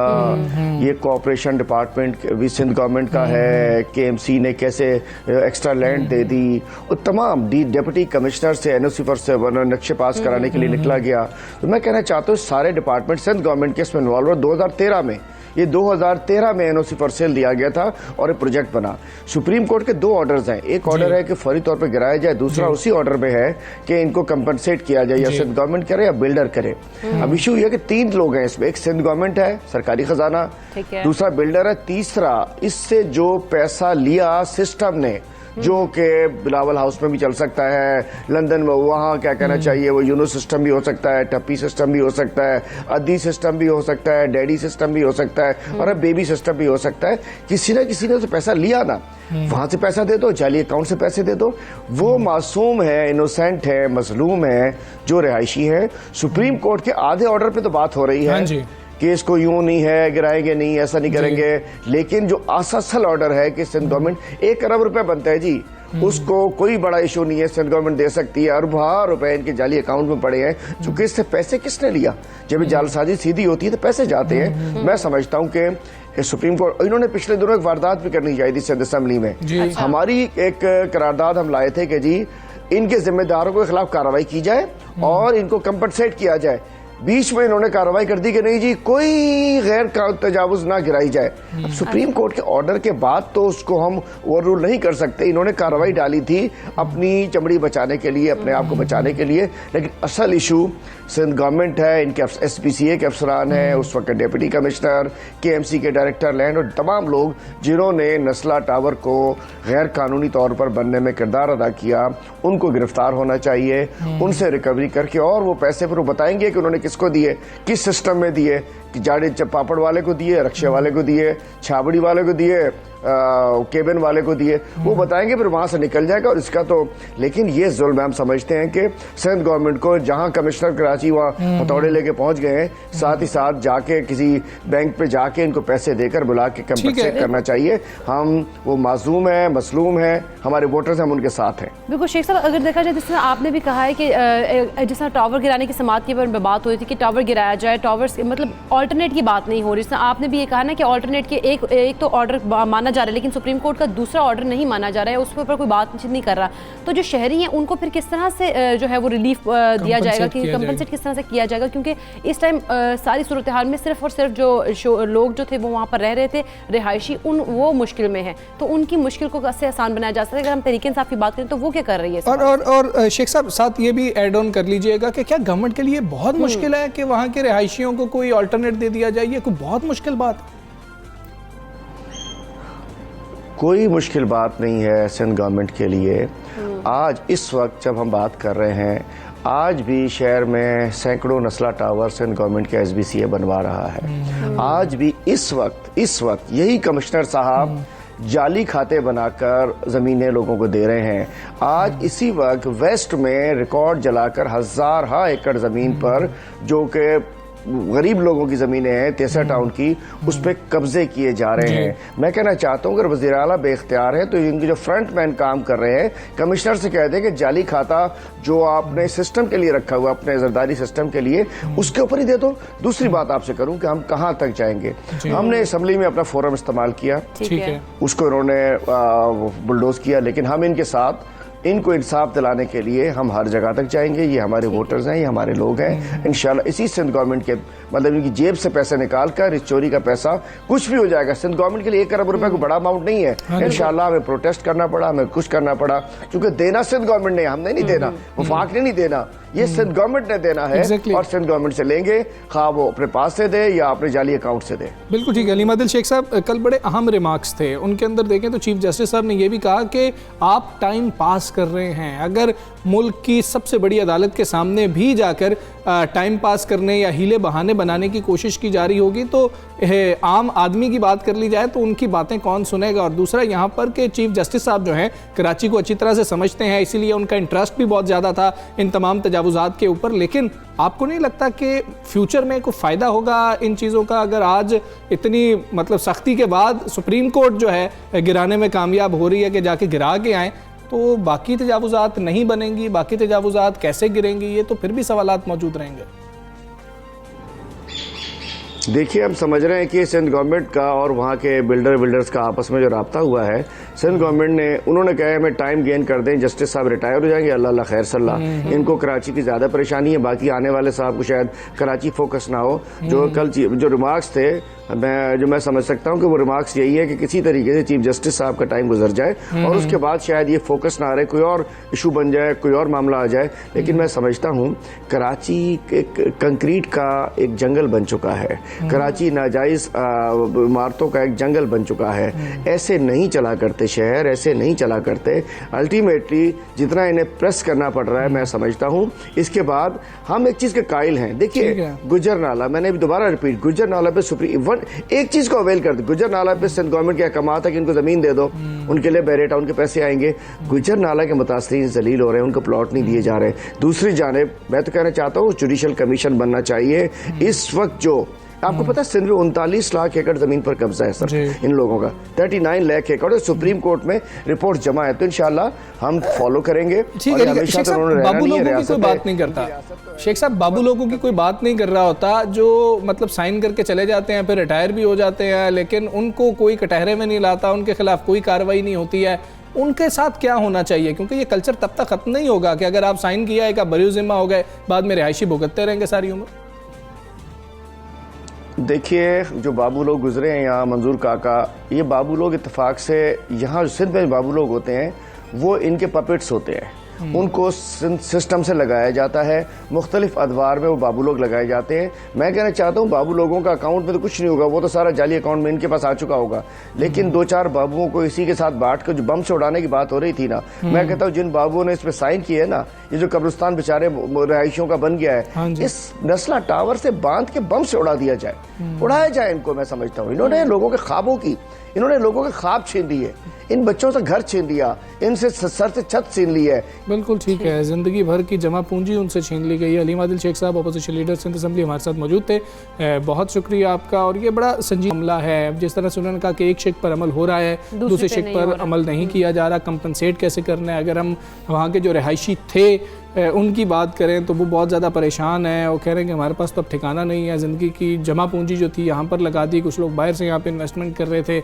और अब हमारा क्या होगा ये हमें भी नहीं पता। और सिंध गवर्नमेंट उस हवाले से गवर्नमेंट के ऊपर आता है ना कि जैसे हलीम आदिल शेख साहब ने भी कहा कि 1 अरब देना उनके लिए कोई मुश्किल बात नहीं है, वो उनको चाहिए कि वो दे दें, ताकि जो नहीं, वो बिल्डर्स के साथ राब्ते में थे और उस हवाले से चीज़ें हो रही थी, तो वो क्यों नहीं हो पा रही हैं अभी तक। तो उनसे यही बात नहीं हो रही है कि वैल्यू कौन सी लगाई जाए। अब तो वो इस तरफ आ गया है कि क्योंकि गिराना शुरू कर दिया कि भाई हम बात कर रहे थे कि हमारी प्रेजेंट जो मार्केट वैल्यू है उसको आप देखें और उसके मुताबिक हमें पे किया जाए। अब वो कह रहे हैं कि जो हमने पे किया था कम अज़ कम हमें वही दे दें, क्योंकि अब क्योंकि अब मजबूरी में उन्हें कुछ और चीज़ नजर नहीं आई, कोई ऑल्टरनेट और नजर नहीं आया, तो उन्होंने कहा कि जितने भी आते हैं हमारी जो हम चीज़ हमने लगाई हमें वो तो हमें वापस मिल जाए। लेकिन सिंध गवर्नमेंट को इसके ऊपर सीरियस होकर सोचना चाहिए कि अब जो शहरी जो वहाँ पर रिहाइश पजीर थे वो इस टाइम मुश्किल में, वो इधर बदर की ठोकरें खा रहे हैं। बिल्कुल ऐसे हम आगे बढ़ेंगे, बात करेंगे अवाम महंगाई के नए तूफान का मुकाबला करने के लिए तैयार हो जाएं, क्योंकि हुकूमत ने मिनी बजट की तैयारियां मुकम्मल कर ली और मुशीर खजाना शौकत तरीन को मुतल्लिका वफाकी इदारों से मिनी बजट फ्रेमवर्क भी मौसूल हो गया। हाँ जी, ज़राए वज़ारत खजाना के मुताबिक ये मुल्क की तारीख का सबसे बड़ा मिनी बजट होगा। रवां माली साल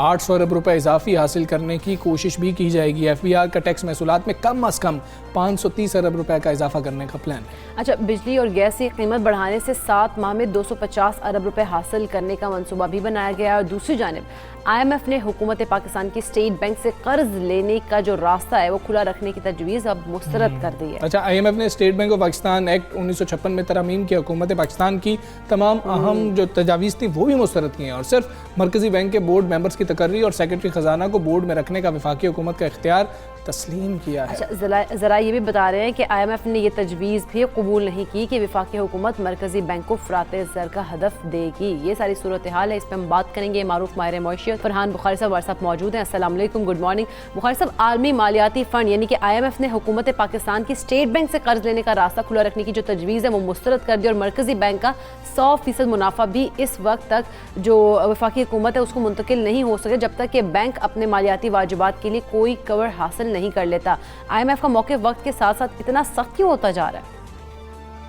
जी बहुत शुक्रिया। पहले तो ये कि सबसे सुबह का वक्त है, अगर सलीम रजा साहब पे ही बात करते तो बेहतर था, लेकिन बहरहाल आप मेरा और लोगों का मूड ख़राब करना चाहती हैं तो मैं क्या कह सकता हूँ। रवैया सख्त इसलिए हो रहा है क्योंकि पाकिस्तान ने अपनी मईशत को मुख्तलिफ हुकूमतों के दौरान के अदवार में अपनी मईशत को कमज़ोर किया है। हमने पाकिस्तान में जो साल पहले इस्लाहात होनी चाहिए थी उनकी इब्तिदा भी नहीं की। तो जाहिर है जब आप ना सिर्फ ये कि कशकोल लेकर दुनिया में निकलेंगे और एक बुरा लफ्ज़ है लेकिन भीख मांगेंगे, और फिर वक्त के साथ साथ आपका कशकोल बड़ा होता जाएगा, तो फिर इसी तरह हो गया कि आपको रुसवाई का सामना करना पड़ेगा।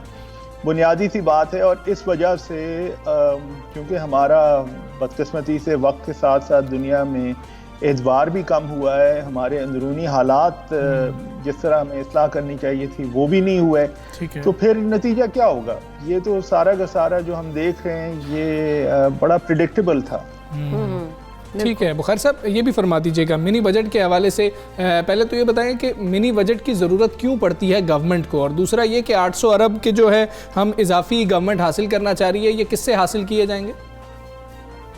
ये आपसे और मुझसे और अवाम नास से हासिल किए जाएंगे, और मिनी बजट की ज़रूरत तब पड़ती है जब आपका खसारा बढ़ जाता है। साथ ही साथ एक और सूरत हाल है कि जो अब हुकूमत के ऊपर प्रेशर आ रहा है, यानी स्टेट बैंक पे प्रेशर आया है, लेकिन बहरहाल वो पाकिस्तान पे और हुकूमत पे प्रेशर है इंटरेस्ट रेट्स बढ़ाने का। जी अभी दिसंबर के वक्त में फिर एक स्टेट बैंक की मॉनेटरी पॉलिसी कमेटी की मीटिंग है 15 दिसंबर को, और अभी से क़यास आराई यही हो रही है कि उसमें मज़ीद शरह सूद बढ़ाई जाएगी। तो इसका असर हुकूमत के ऊपर भी इस तरह पड़ता है कि उनकी जो सूद की अदायगियाँ हैं वो बढ़ जाती हैं और नतीजतन फिर आपका जो खसारा है वो भी बढ़ता है और फिर आपको ज़रूरत पड़ती है मज़ीद पैसे इकट्ठे करने की। तो ये तो एक मिसाल है, लेकिन ये कि निज़ाम मुमलिकत इतना ख़राब हो रह गया है कि वादे भी होते हैं, कमिटमेंट्स भी होती हैं जो बजट में हुई हैं, और फिर बाद में पता चलता है कुछ अर्से बाद के जनाब वो हम अहदाफ हासिल करने में नाकाम रहे हैं, तो अब आगे चलें।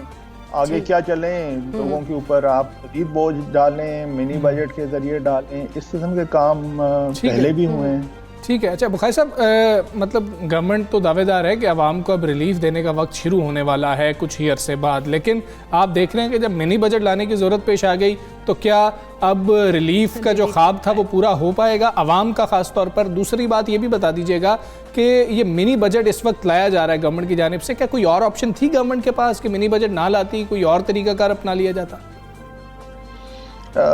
यहाँ तक मिनी बजट की अगर बात आप कह रहे हैं और कि क्या कोई और ऑप्शन था, तो ऑप्शन यही था कि आप कुर्बानियाँ दें, आप अपने जो मामलात हैं उन्हें बेहतर करें। और यहाँ तक रिलीफ की बात है तो भाई वो तो इमरान खान साहब हुकूमत में आने से पहले से बात कर रहे हैं कि जनाब आवाम को बड़ी रिलीफ होगी, आज तक तो हुई नहीं। अब आगे क्या रिलीफ होगी ये भी अब देखना है कि क्या हो सकती है रिलीफ इन हालात में। तो ये मैं हमेशा कहता हूँ कि जो आधा सच होता है वो पूरे झूठ से ज़्यादा बुरा होता है, और बदकिस्मती से ये भी हुकूमत माजी की हुकूमतों की तरह हमें आधा सच बताती आई है, सब्ज़ बाग दिखा दिए, लेकिन ये नहीं बताया कि वहाँ तक पहुँचने के लिए बड़ी एक सख्त और मुश्किल दौर से गुजरना पड़ेगा। और क्या लोगों को नहीं, तो बुखारी साहब हम तो एक साल मुश्किल का था, दूसरा साल बेहतर आना था, फिर दूसरा साल भी मुश्किल का था, तीसरे साल में बेहतरी आनी थी, तीसरा साल भी मुश्किल का है, अब आप कह रहे हैं कि चौथा साल भी हमारे लिए मुश्किल का ही है। लेकिन गवर्नमेंट तो कह रही थी 1-1.5 साल के अंदर ऐसे मुश्किल फैसले करेंगे कि हमारी दहाइयाँ बेहतर हो जाएंगी, नस्लें संवर जाएंगी। बिल्कुल, यही तो मैं आपसे अर्ज कर रहा हूँ कि इमरान खान साहब ने वादे बड़े किए थे, लेकिन अभी तक वो वादे वही हैं जो वफा नहीं हुए, और मुस्तकबिल बईद में दूर दूर तक कोई उम्मीद नजर नहीं आती कि ये वादे क्या वफा होंगे, क्या कुछ मुस्तकबिल में बेहतरी होगी या नहीं। तो सूरत हाल बड़ी गंभीर है और मैं सिर्फ बिल्कुल ऐसी। अच्छा, लेकिन बुखारी साहब सूरत हाल तो जिससे आप भी कह रहे हैं और भी जो मौशी माहिरीन है वो भी इसी तरह की मिलती जुलती बातें करते हैं, लेकिन IMF की अगर हम बात कर लें तो उनकी कड़ी शराइत की अगर हम चुंगल की बात करें तो हम उससे कैसे निकल सकते हैं, और मईशत को अपने पाँव पर खड़ा करने के लिए फिर अब कितना वक्त हमें दरकार होगा? मुख्तसर, क्योंकि वक्त मुख्तसर है, मैं आपसे सिर्फ ये अर्ज कर सकता हूँ कि पाकिस्तान वो मुल्क है जहाँ के माहिरीन मईशत और प्लानिंग ने कई साल पहले साउथ कोरिया को जाके एक प्लान बना के दिया था जिस पे वो चले, और आज वो दुनिया की कामयाब तरीन मईशतों में गिने जाते हैं। हम कहाँ रहे? बात यह है कि आपके पास कितने भी प्लान हों, जब तक उन्हें अमली जामा नहीं पहनाया जाएगा तो आपकी इस्लाह तो नहीं हो सकेगी, बेहतरी कैसे होगी? मुल्क में इस वक्त एक शदीद बहरान खुराक के हवाले से है। रोजमर्रा की जिंदगी में अशिया खुर्दनोश बहुत महंगी हो गई हैं, बिल्कुल, और बावजूद इसके कि हुकूमत ने दावे बड़े किए हैं, सवाल तो ये पूछना चाहिए कि सूबा पंजाब जहाँ पे PTI की हुकूमत है वहाँ पे किसानों के लिए इस्लाहात क्या हुई? मुझे तो दूर दूर तक कुछ नजर नहीं आता। तो बातें बहुत हैं, लेकिन काम अगर आपका मतलब अब मैं क्या उसका। ठीक है बुखारी साहब, बहुत शुक्रिया आपका। सबसे पहले पाकिस्तान से आप बढ़ रहे थे, और एक तो पॉलिसीज का होना बहुत ज़्यादा ज़रूरी है, फिर पॉलिसीज का तसलसल बहुत ज़्यादा ज़रूरी है, और यही तनकीद हो रही है कि इतनी दफ़ा तो आपने वज़ीर ख़जाना को बदल दिया है, तो वो पॉलिसीज़ जो हैं वो एक तसलसल से कैसे जारी रह सकती हैं। हम एक ब्रेक लेते हैं, ब्रेक के बाद वापस आते हैं। Stay with us.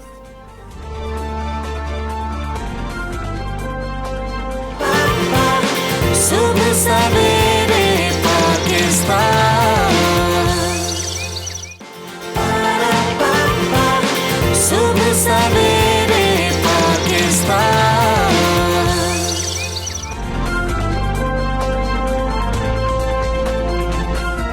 Welcome back to सुबह सवेरे पाकिस्तान। हम बात करेंगे EFU लाइफ इंश्योरेंस कंपनी की, जो कि 1932 से पाकिस्तान में काम कर रही है और EFU पाकिस्तान की पहली कंपनी है जिसने 1994 में यूनिट लिंक प्रोडक्ट्स को मुतारिफ कराया, जो कि ज़िंदगी के तहफ़्फ़ुज़, शदीद बीमारी, तालीम की प्लानिंग और पेंशन प्लान्स पर मबनी है। बिल्कुल, बड़ी अहम चीज़ है समझना। रिस्क को आपने समझना है कि आपकी ज़िंदगियों के साथ क्या जुड़े हैं, और फिर उस रिस्क की जो मैनेजमेंट है वो बहुत ज़्यादा इम्पॉर्टेंट है।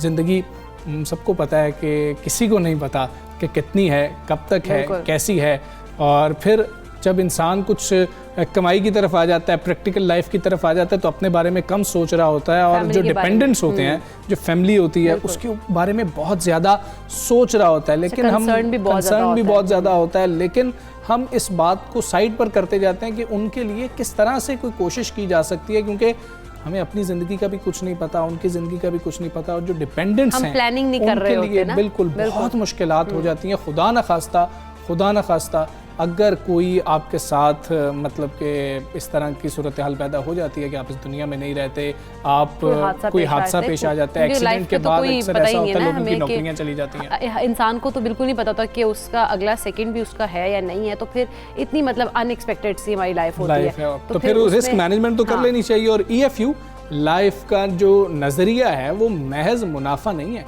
बल्कि अगर हम बात करें उनका मकसद है कि खिदमत की जाए लोगों को समझाया जाए। EFU पाकिस्तान की पहली ISO सर्टिफाइड कंपनी है, जिसको मतलब 9001 2015 जो सर्टिफिकेशन है वो भी हासिल, और निजी शोबे में EFU की माली बुनियादें सबसे ज़्यादा मजबूत है। अच्छा, EFU जो है वो विंडो तकाफुल लाइसेंस हासिल करने वाली पहली कंपनी है, और EFU 40 लाख से ज़्यादा अफराद को सर्विस भी फराहम कर चुकी है। अब हमने ये समझना है कि लाइफ इंश्योरेंस क्यों ज़रूरी है, इसकी क्या ज़रूरत है आम आदमी को, और किस तरह से इसका फ़ायदा होगा क्या। भाई इसका कोई फ़ायदा, सारी उम्र आप हमसे पैसे लेते रहे और हमें क्या मिलेगा इसके ऊपर, और क्या एक बंदा क्यों इन्वेस्ट करे उस चीज़ के अंदर के जो उसको ज़िंदगी में मिलना ही नहीं। ये आम सवाल हैं जो आप लोगों के हैं, जो हम लोगों के हैं, यही हमने पूछना है। हमारे साथ इस वक्त EFU के senior sales head Fayaz Tahir साहब मौजूद हैं। फयाज साहब अस्सलाम वालेकुम, गुड मॉर्निंग। अल्हम्दुलिल्लाह सर, सबसे पहले तो हमें ये बताएं कि पाकिस्तान के अंदर हम देखते हैं कि लाइफ इंश्योरेंस करवाने वालों की जो शरह है वो 1% से भी कम है, लेकिन अगर हम उन लोगों की बात कर लें कि जिन लोगों को ये नहीं पता कि हमारा फ्यूचर क्या होगा, जो परेशान है हमारी नौकरी रहेगी कि नहीं, वो 60% से भी ज़्यादा है। सही, तो ये वजह क्या है, इतनी कम शरह क्यों है, लोग क्यों नहीं हैं इंटरेस्टेड लाइफ इंश्योरेंस लेने के लिए, फ़ायदा क्या है इसका? अच्छा sir, thank you very much. मैं सबसे पहले आपको ये बताता चलूँ कि EFU is one of the largest life insurance provider in Pakistan. और अगर मैं बात करूँ अपने फाउंडिंग चेयरमैन लेट रोशन अली भीम जी साहब की, तो उन्होंने हमें जब EFU बनाई तो उन्होंने हमें एक विजन, एक आइडियालॉजी दी, और वह आइडियालॉजी ये थी कि we are not about profits, we are about services to humanity. Okay. और अगर इसी फ़िलॉसफी को देखें, जैसे अभी आपने कहा कि हमने 4 मिलियन से ज़्यादा लोगों को इंश्योरेंस दी हुई है, वो हमारे सेफ्टी नेट में मौजूद हैं, तो बात ये है कि वो क्यों आए, उनकी रीज़न क्या थी। इम्पॉर्टेंट चीज़ ये है कि हम उनको एक ऐसा रास्ता दिखा रहे होते हैं, एक ऐसी प्लानिंग बता रहे होते हैं, एक ऐसी चीज़ बता रहे होते हैं जिसमें उनको ये आइडिया हो रहा होता है कि ये ना सिर्फ मेरे लिए बल्कि मेरी फैमिली के लिए बहुत इम्पॉर्टेंट है। राइट। सेकेंडली, अगर मैं बात करूं तो इस वक्त हम अपने माइक्रो और नैनो प्रोडक्ट्स की मैं बात करूं तो नैनो प्रोडक्ट्स में भी हमारे पास तकरीबन 1 मिलियन से ज़्यादा ऐसे कस्टमर हैं जिनको हम ये फाइनेंशियल सर्विसेज प्रोवाइड कर रहे हैं। अच्छा। राइट। 30 बैंक से ज़्यादा हमारी पार्टनरशिप है। ठीक है। और उन 30 बैंक के साथ हम बैंक इंश्योरेंस और अपने मास मार्केटिंग चैनल के थ्रू लाइफ इंश्योरेंस और तकाफुल सर्विसेज प्रोवाइड कर रहे हैं, जिसमें टेलकोज है, जिसमें ब्रांचलेस बैंकिंग है, जिसमें ब्रोकर्स आ जाते हैं, जिसमें माइक्रो फाइनेंस इंस्टीट्यूशंस आ जाते हैं, और 20 से ज़्यादा बैंक शामिल हैं। अब हम बात करते हैं लाइफ इंश्योरेंस क्यों ज़रूरी है। मैं I am one actually who is working and who is feeding the family. ठीक है। मेरी लाइफ के साथ मेरी फैमिली की ज़रूरतें जुड़ी हुई हैं।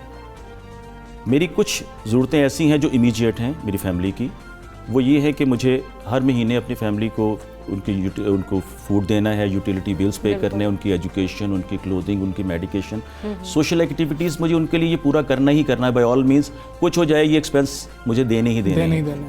उसके बाद जो नेक्स्ट स्टेप आ जाता है वो आ जाता है मेरे बच्चों के बारे में।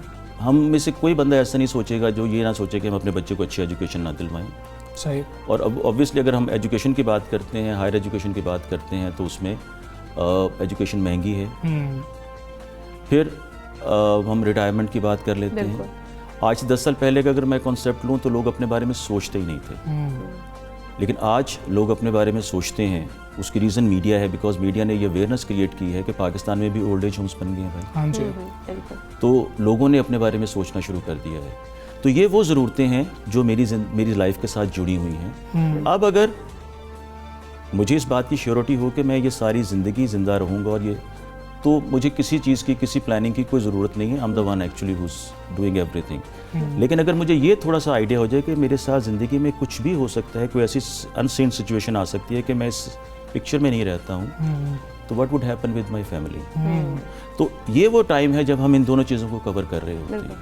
हम आपकी इनकम को भी सिक्योर कर रहे होते हैं और आपके फ्यूचर गोल्स को भी सिक्योर कर रहे होते हैं। The only point is the risk, जिसको हम कवर करना चाह रहे होते हैं। तो this is basically the idea, और इसी को चाह रहे होते हैं कि इसकी अवेयरनेस क्रिएट की जाए, पाकिस्तान में इसकी अवेयरनेस क्रिएट की जाए। और हमारी कोशिश है एज अ कंपनी कि हम इस मैसेज को पाकिस्तान के हर घर तक पहुंचाएं, ताकि जो हर घर है वो इंश्योरेंस से प्रोटेक्टेड हो, उसके पास लाइफ इंश्योरेंस कवर मौजूद हो। और इसके लिए एक तो हमारे पास अपनी सेल्स फोर्स है जो इसको कर रही होती है, बट उसका एट द सेम टाइम हमारी जो डिफरेंट किस्म की कैंपेन्स होती हैं वो हम लॉन्च कर रहे होते हैं। उनका ऑब्जेक्टिव प्योरली यही होता है कि लोगों में अवेयरनेस क्रिएट की जाए। ठीक है। और ये कैंपेन्स जो होती हैं ये मल्टीपल एवेन्यूज़ को कवर कर रही होती हैं। उसमें मैस ऑडियंस के साथ साथ हम रूरल एरियाज़ को भी कवर कर रहे होते हैं। ठीक है। और वहाँ पे हम डिफरेंट टाइप्स की एक्टिविटी कर रहे होते हैं। आप इस बात को बिल्कुल अंडरस्टैंड करेंगे कि आप, मैं, हम ये जो कैंपेन्स चलती हैं इसको अंडरस्टैंड कर लेते हैं बड़े आराम से। बट जो रूरल एरियाज में बंदा बैठा हुआ शायद उसके लिए इनको समझना मुश्किल हो जाता है। तो वहाँ पे हम रूरल थिएटर के नाम से कुछ एक्टिविटीज़ करते हैं। वो उनकी ज़िंदगियों से ही रिलेट कर रही होती हैं। वो उन्हीं से ही हम चीज़ें पकड़ते हैं और फिर उनको स्किट्स की सूरत में उनको पेश करते हैं। स्ट्रीट थिएटर टाइप होता है। फिर उनको हम वो बता रहे होते हैं ताकि उनको ये आइडिया हो सके कि इंश्योरेंस एक्चुअल उनको कैसे फ़ायदा दे सकती है। और हाल ही में हमने अपनी मैस कैंपेन लॉन्च की है 360 पे, जिसका नाम है लाइफ का असली बैकअप। अच्छा। तो वो बैकअप प्लान किस तरह से दे रहे हैं? वो बैकअप प्लान मैं आपको बताता हूँ। वो उसमें वो कैंपेन इस वक्त टीवी, डिजिटल, OH के ऊपर, रेडियो के ऊपर लाइव है। और उसको जो सबसे इम्पोर्टेंट जो उसमें हमने बात की है वो अफोर्डेबिलिटी की है कि 100 रुपये रोज़ाना में 50 लाख तक का लाइफ कवर। ओके। अच्छा, ये लाइफ इंश्योरेंस के हवाले से जैसे हम पहले भी मैं बात कर रहा था आपसे कि ये लोग समझते हैं कि यार हमारी तो ज़िंदगी के बाद ही मिलेगा, तो हमें अपनी ज़िंदगी में क्या इन्वेस्ट करें। इस कॉन्सेप्ट को ज़रा क्लियर कर दीजिएगा कि ये तो भाई खुदा न खास्ता कोई हादसा होगा तो उसके बाद ही मिलेगी। लोगों के ज़हन में ये बात आती है। अच्छा सर, बात ये है कि ये कॉन्सेप्ट है कि मुझे मरने के बाद मिलेगा, बट आई ऑलवेज बिलीव कि अगर वो ज़िंदा रहेगा तो हम लोग ठीक रहेंगे। हमें तो एक आदमी है, वो अगर हमसे 100 मिलियन का एक क्लेम लेता है तो पहले साल के बाद खुदा न खास्ता उसको हो जाता है तो हमें 100 मिलियन का क्लेम पे करना पड़ेगा, 10 मिलियन का क्लेम पे करना पड़ेगा। इसी तरह से हम ये कहते हैं कि लाइफ इंश्योरेंस में ज़रूरी नहीं है कि आप मरेंगे तो आपको अल्लाह आपको ज़िंदगी दे। ये आपका पैसा है जो आप बढ़ा रहे हैं इसको, और अल्टीमेटली ये आपके ही काम आना है, आपकी फैमिली के काम आना है। मैच्योरिटी डेट होगी उसकी। ऑब्वियसली ये जितने भी प्रोडक्ट्स होती हैं ये मीडियम से लॉन्ग टर्म की होती हैं, 10 साल 15 साल according to the need of the customer.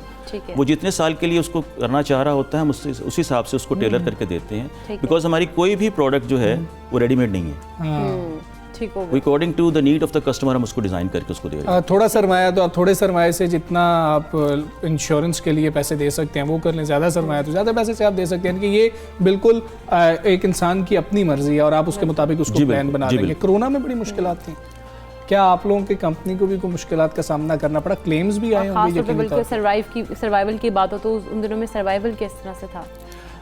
Pandemic में जी एक इंटरेस्टिंग बात मैं ज़रा बोल दूँ, जो मैंने भी आपसे बात की थी कि हम लोग ये फील ही नहीं करते कि कोई मुश्किल हम के ऊपर आएगी, लेकिन जब पेंडेमिक आया तो लोगों ने रियलाइज़ करना शुरू कर दिया। उन्होंने कहा कि भाई नहीं, बैकअप बहुत ज़रूरी है। और नॉर्मली लोग सेविंग पे इतना बिलीव नहीं करते थे कि यार कर लेंगे, हो जाएगी, लेकिन पेंडेमिक के बाद लोगों ने इस बात पे बहुत यकीन करना शुरू कर दिया कि नहीं, हमें सेविंग करनी चाहिए। बिकॉज उसकी रीज़न ये है कि कोई नहीं जानता था कि ये टाइम कितने देर प्रोलॉन्ग करेगा। पेंडेमिक आ तो गया, लेकिन ये कितने अरसे तक लॉकडाउन चलते रहे, तो जिसके पास सेविंग नहीं थी उसकी सर्वाइवल बहुत मुश्किल हुई। तो लोगों ने अब ये रियलाइज़ करना शुरू कर दिया है कि नहीं, हमें सेविंग करनी चाहिए। और उसके बाद मैं समझता हूँ कि इन्फ्लेशन, आपको महंगाई का आइडिया है, लोगों की डिस्पोजेबल इनकम कम हो रही है और लोग उसके लिए अपनी पॉकेट साइज़ के हिसाब से वो ये चाह रहे हैं कि कोई बहुत अच्छी सेविंग ऑप्शन हमारे पास हो। फिर हमने एक और अपने कस्टमर्स के लिए काम किया कि नॉर्मली मैंने अभी आपसे कहा कि हमारे जो कॉन्ट्रैक्ट होते हैं वो मीडियम से लॉन्ग टर्म के होते हैं। तो 10 साल, 15 साल, 20 साल जितना भी टाइम होता है तो कस्टमर फिर हमें हर साल प्रीमियम पे कर रहा होता है। ठीक है। अब जिस वक्त उसका प्रीमियम आता है उसमें हम फिर कस्टमर को एक फैसिलिटी देते हैं जिसको हम ग्रेस पीरियड बोलते हैं। वो नॉर्मली 30 दिन का होता है। अच्छा। तो हम कहते हैं कि आप इस 30 दिन में जमा करवा देंगे तो आपकी पॉलिसी एक्टिव इन फोर्स हो जाएगी। लेकिन पेंडेमिक की वजह से हमने अपने कस्टमर को उस फाइनेंशियल बर्डन से, उस फाइनेंशियल क्रंच से बचाने के लिए उस पीरियड को 30 डेज से 75 डेज का कर दिया, ताकि उसके ऊपर वो बर्डन ना आए, वो इजीली अपना जो है बहुत प्रेशर है तो वो उस प्रेशर से हमें ईज आउट किया जाए। एंड देन उसके बाद हमने एक और काम किया कि हमने अपनी जो टेक्नोलॉजिकल कैपेबिलिटीज उसको बढ़ाया, अपने ऑपरेशंस को स्ट्रॉन्ग किया। उसके साथ साथ हमने अपने कस्टमर को फैसिलिटेट करने के लिए automated back and services start कर दी। अच्छा। ताकि वो बाहर ना निकले और वो वहीं पे बैठे बैठे अपनी सर्विसेज ले रहा हो। फिर हमने एक और काम किया कि हमने अपनी एक नई आईटी एप्लीकेशन लॉन्च की जो EFU प्लान IT के नाम से थी, जिसका पर्पज़ ये था कि कस्टमर घर में बैठ के अपनी पॉलिसी को मॉनिटर कर सकता है और घर से बैठ के ही वो अपनी प्रीमियम्स पे कर सकता है। उसके साथ साथ हमने लो टिकट साइज प्रोडक्ट को इंट्रोड्यूस किया जो हमने अपने ऑनलाइन चैनल के थ्रू सेल आउट की। फिर हमने अपने जितने भी कस्टमर्स थे जो हमारे पास इस वक्त एक्टिव कस्टमर्स हैं, हमने उनको कॉम्प्लीमेंट्री कवर दिया कोविड के अगेंस्ट। अगर खुदा न खास्ता कुछ हो जाता है तो आपको ये कवर मिलेगा। और इस वक्त तक हम तकरीबन 1 बिलियन की अमाउंट के क्लेम्स पे कर चुके हैं। ठीक है फैयाज साहब, ये बता दीजिएगा कि मुस्तकबिल में आप ग्रोथ क्या देख रहे हैं पाकिस्तान में लाइफ इंश्योरेंस की, और EFU से अगर कोई रब्ता करना चाहता है तो वो कैसे रब्ता कर सकता है? जी, EFU मैं इंडस्ट्री की तो खैर बात ऑब्वियसली इंडस्ट्री ग्रो करेगी, लेकिन मैं पर्टिकुलरली अगर EFU की बात करूं तो अगले 5 साल में मैं समझता हूं कि हम अपनी जो ऑप्टिमिस्टिक आउटलुक है उसको मेंटेन करके चलेंगे। और दूसरी बात ये है कि हमारा जो हमारी कैंपेन्स आती हैं, जो हमारा मैसेज है, वो हमारी कोशिश है कि हम ज़्यादा से ज़्यादा लोगों तक पहुंचाएं। ठीक है। और जितना ज़्यादा लोगों तक पहुंचेगा उतना ही ज़्यादा लोग हमारे उस सेफ्टी नेट में आ रहे होंगे और आगे चल रहे होंगे हमारे साथ। तीसरी बात ये है कि जैसे मैंने भी आपसे बात की कि रिटायरमेंट में लोगों को आज से 10 साल पहले शायद प्रॉब्लम नहीं था, अब उनको शायद रिटायरमेंट में सोचते हैं उसके बारे में। तो जैसे जैसे ज़रूरतें बदलती हैं वैसे वैसे हम नई प्रोडक्ट्स को लेके आएंगे ताकि लोगों की ज़रूरतों को पूरा कर सकें। और आई पर्सनली फील कि जी जो ग्रोथ है इस्लामिक की, तकाफुल की, वो मुझे बहुत ज़्यादा नज़र आ रही है अगले 5 सालों में। अच्छा, तकाफुल के हवाले से हमें थोड़ा सा वैसे गाइड कर दीजिएगा। ये इस्लामिक प्रोडक्ट है जी जो शरिया कंप्लाइंट होती है।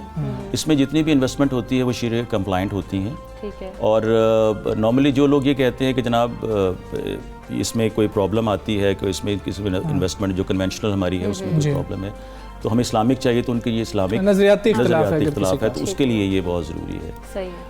तो बाकी आप हमसे रब्ता करना चाहें तो आप हमें लाइफ लिख के 9898 के ऊपर SMS कर सकते हैं। आप हमारे official Facebook, YouTube, Instagram, Twitter के ऊपर हमें अपने बात भेज सकते हैं। उसके अलावा adviseme.efuli.com के ऊपर भी आप अपनी क्वेरी को लेके आ सकते हैं हमारे पास। ठीक है फैयाज साहब, बहुत शुक्रिया आपका। सुबह सवेरे पाकिस्तान का आप हिस्सा बने और अपनी ज़िंदगी वाले से कुछ बेहतर फैसले करने की भी हमें ज़रूरत है, कुछ सोचने की ज़रूरत है, रिस्क मैनेजमेंट की ज़रूरत है। पहले तो रिस्क समझने की ज़रूरत है कि रिस्क जो है हमारे सरों पे मंडरा रहा है। हाँ, हम लोग रिस्क ले नहीं रहे होते, लेकिन उसको समझने की ज़रूरत है कि हमें लेना पड़ना है। और क्योंकि जिस तरह से पैंडेमिक की सूरत हाल थी, कुछ किसी को लाइफ की नहीं पता था, वैसे भी नहीं पता था, लेकिन पैंडेमिक में तो बिल्कुल ही नहीं पता था। तो इन चीज़ों के लिए प्लानिंग बहुत ज़्यादा ज़रूरी होती है। तो ये आप प्लानिंग कीजिए जिस तरह से वो फरमा रहे थे फैयाज साहब के जी कि आपके मुताबिक ही प्लान बनाया जा सकता है। मत सोचे इतना ज़्यादा कैसे हम कर सकेंगे, जितना आप अफोर्ड कर सकते हैं उसके मुताबिक आप प्लान बनवा सकते हैं। हम आगे चलते हैं जी, क्रिकेट की बात करते हैं। शॉर्ट फॉर्मेट तो हमने जीत लिया, अब कौमी स्क्वाड जो है चिटागोंग में मौजूद है, डेरे जमाए बैठा है। ट्रेनिंग सेशंस जो हैं उसमें भी इन एक्शन खिलाड़ी हमें नजर आएंगे और कल पहला टेस्ट मैच खेला जाएगा। बिल्कुल ऐसे ही है। और गुज़िश्ता रोज़ की अगर हम बात करें तो ज़हूर अहमद चौधरी स्टेडियम में कौमी स्क्वाड का ट्रेनिंग सेशन 3 घंटे तक जारी रहा, जिसमें खिलाड़ियों ने बैटिंग, बॉलिंग और फील्डिंग की मशक़ें की। और दूसरी जानिब पाकिस्तान क्रिकेट बोर्ड ने PSL की ड्राफ्टिंग 8 दिसंबर को लाहौर में करवाने का फैसला किया अच्छा, है। इफ्तिताई मैच के हवाले से बात हो रही है कि 25 और 26 जनवरी की तारीख जो है ना वो ज़ेर गौर है। T20 रैंकिंग सामने आई है और हमने देखा है कि बाबर आजम के कुछ रेटिंग पॉइंट्स कम हुए हैं, लेकिन हैं पहले नंबर पर ही हैं, पोजीशन पहली, और मोहम्मद रिजवान की एक दर्जा फिर से तरक्की हुई है। बात करेंगे हाफिज़ इमरान हमारे साथ मौजूद है। इमरान अस्सलाम वालेकुम, गुड मॉर्निंग। टेस्ट कर लेते हैं सबसे पहले, तो वो बता दीजिएगा कि पाकिस्तान कितनी बेहतर टीम है बांग्लादेश से, पिचेस कैसी आप एक्सपेक्ट कर रहे हैं कि T20 मिलती जुलती होंगी या कुछ मुख्तलिफ होंगी? देखिए, बहुत शुक्रिया, सुबह बखैर सब देखने वालों को। पाकिस्तान बेहतर नहीं, बहुत बेहतर टीम है बांग्लादेश से, और पाकिस्तान ने जो क्रिकेट खेली T20 मैचेस में, उससे बहुत बेहतर क्रिकेट पाकिस्तान को खेलनी चाहिए थी। विकेट्स जैसे भी हों, ठीक है, उन्होंने अपने जो उनको सूट करता था या उनके ख्याल में जिससे वो फतह हासिल करते थे कर सकते थे, वैसी पिचेस उन्होंने बनाई, लेकिन पाकिस्तान को उससे ज़्यादा बेहतर अंदाज में क्रिकेट खेलना चाहिए थी, क्योंकि दोनों टीमों का बहुत वाज़ेह फ़र्क मौजूद है। अगर आप बॉलिंग बैटिंग खेल के किसी भी शोबे में देखें तो बहुत फ़र्क मौजूद है। बहरहाल वो हम पीछे गुजर गए हैं, अब आगे टेस्ट मैच की तरफ बढ़ रहे हैं, तो इसमें भी कोई शक नहीं है कि जब आप T20 क्रिकेट में और वनडे क्रिकेट में अच्छे नहीं हैं, तो टेस्ट क्रिकेट तो सबसे ज़्यादा मुश्किल क्रिकेट है। टेस्ट क्रिकेट तो हाथ की सलाहियतों का असल इम्तहान है, और अगर आप 20 ओवर्स में 120 रन बनाते हैं, या 20 ओवर्स की विकेट में मैच में आप ऐसी पिचेस बनाते हैं जिसमें आप सिर्फ हर हाल में जीतना चाहते हैं, आप हार का खौफ इस हद तक आपके आसाब पर सवार है, तो फिर आप टेस्ट क्रिकेट में तो अच्छा खेल नहीं सकते हैं। बहुत मुश्किल होगा बांग्लादेश के लिए अपने होम ग्राउंड पर पाकिस्तान के खिलाफ टेस्ट मैच में किसी भी जगह पर, और बिलखुसूस अपने मुल्क में भी, और बिलखुसूस इस हालात में अपनी कामयाबी टेस्ट मैच में पाकिस्तान के खिलाफ हासिल करना। हालात उनके न सिर्फ क्रिकेट के बुरे हैं, बल्कि इसके अलावा उनके क्रिकेट बोर्ड और दीगर मामला भी मुझे बहुत ज़्यादा अच्छे नहीं लग रहे हैं। जिस तरह से फहीम वाला मामला पेश आया, बिल्कुल, और उसके बाद आप देखिए शकीबुल हसन भी नहीं है, महमूदुल्लाह को आप देख लें, तो हालात तो बहुत ज़्यादा अच्छे नहीं हैं बांग्लादेश के लिए, और ये बड़ी परेशान कुन सूरत हाल है। बिल्कुल परेशान सूरत हाल भी होगी। लेकिन इमरान, अगर हम बात करें टेस्ट मैच में विकेट्स की, अगर हम बात करें, जैसे बात करते थे कि हमने T20 में जैसे विकेट्स को देखे, लेकिन अगर हम टेस्ट मैच की बात करें तो इसमें विकेट्स जो हैं वो ज़्यादा स्पिन बॉलर्स के लिए साजगार होंगे या फिर फास्ट बॉलर्स के लिए?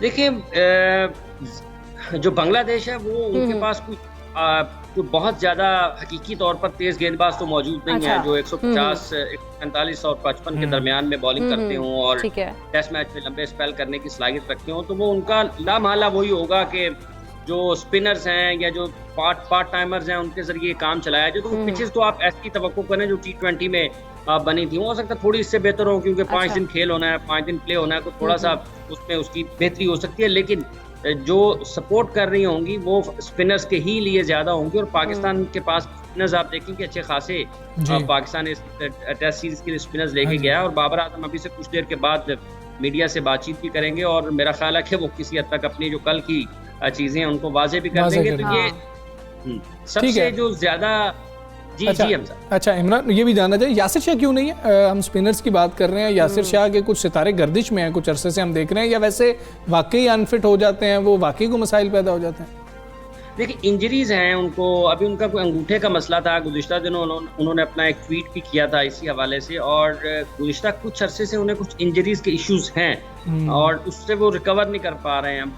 लंबी क्रिकेट उन्होंने मुसलसल खेली, और उस दौरान बड़ी पाकिस्तान के लिए कामयाबियां भी हासिल की, 200 जो उन्होंने हासिल की, वो सारी चीज़ें अपनी जगह पर बिल्कुल ठीक है। लेकिन इन दिनों जो आपने कहा कि सितारे गर्दिश में कुछ ना कुछ तो गर्दिश में जरूर है कि जो वो चोटें उनको लगती हैं उससे निजात नहीं हासिल कर पा रहे हैं, या जो उनके साथ बातचीत कोई अंदरूनी चोटें तो नहीं है ना इमरान? जानना आपसे ये जा रहे हैं, कोई अंदरूनी चोटें तो नहीं?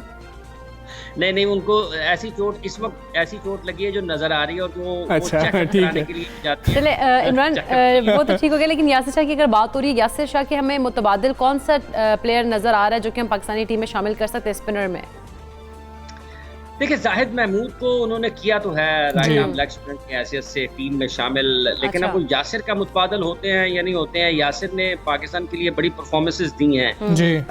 जब तक कोई खिलाड़ी सिर्फ 1 या 2 जगहों पर खेलकर पाकिस्तान में बहुत अच्छा खेले, चेक ना हो जाए मुख्तलिफ मुल्कों में जाकर, उस वक्त तक उसके बारे में कुछ कहना मुश्किल है। लेकिन जाहिद महमूद को एक मुतबादल लेग स्पिनर के तौर पर साथ लेकर जा रहे हैं। अब देखना यह है कि जो उनके ऊपर एतमाद है वो उस पर पूरा उतरते हैं या नहीं उतरते हैं। मुश्किल होती है right arm leg spin bowling, और ये कोई बहुत ज़्यादा आसान नहीं है, इसलिए फौरी तौर पर ये कबल अज़ वक्त है, लेकिन मेरा ये ख्याल है कि Pakistan cricket team management, Pakistan cricket board selection committee और ये सारे फैसला साज हैं, अगर ये थोड़ी सी तवज्जो ना उस्मान कादिर के ऊपर उनको रेड बॉल क्रिकेट लेके आए तो उनमें वो जो एक राइट आर्म लेग स्पिनर होता है ना, जिसमें आपको सारी चीजें नजर आती हैं, जिसमें जज्बा, बॉलिंग, दिलचस्पी जो आप खींचते हैं आपकी तरफ, वो उसमें मौजूद है। लेकिन बदकिस्मती से हमारे खिलाड़ी एक एक करके वो जो सुर्ख गेंद है, लाल गेंद है, उसको छोड़ते जा रहे हैं, उससे दूर होते चले जा रहे हैं। अच्छा इमरान, ये भी बता दीजिएगा, बाबर आजम की अगर बात कर लीजिए, हम सारों को पसंद है,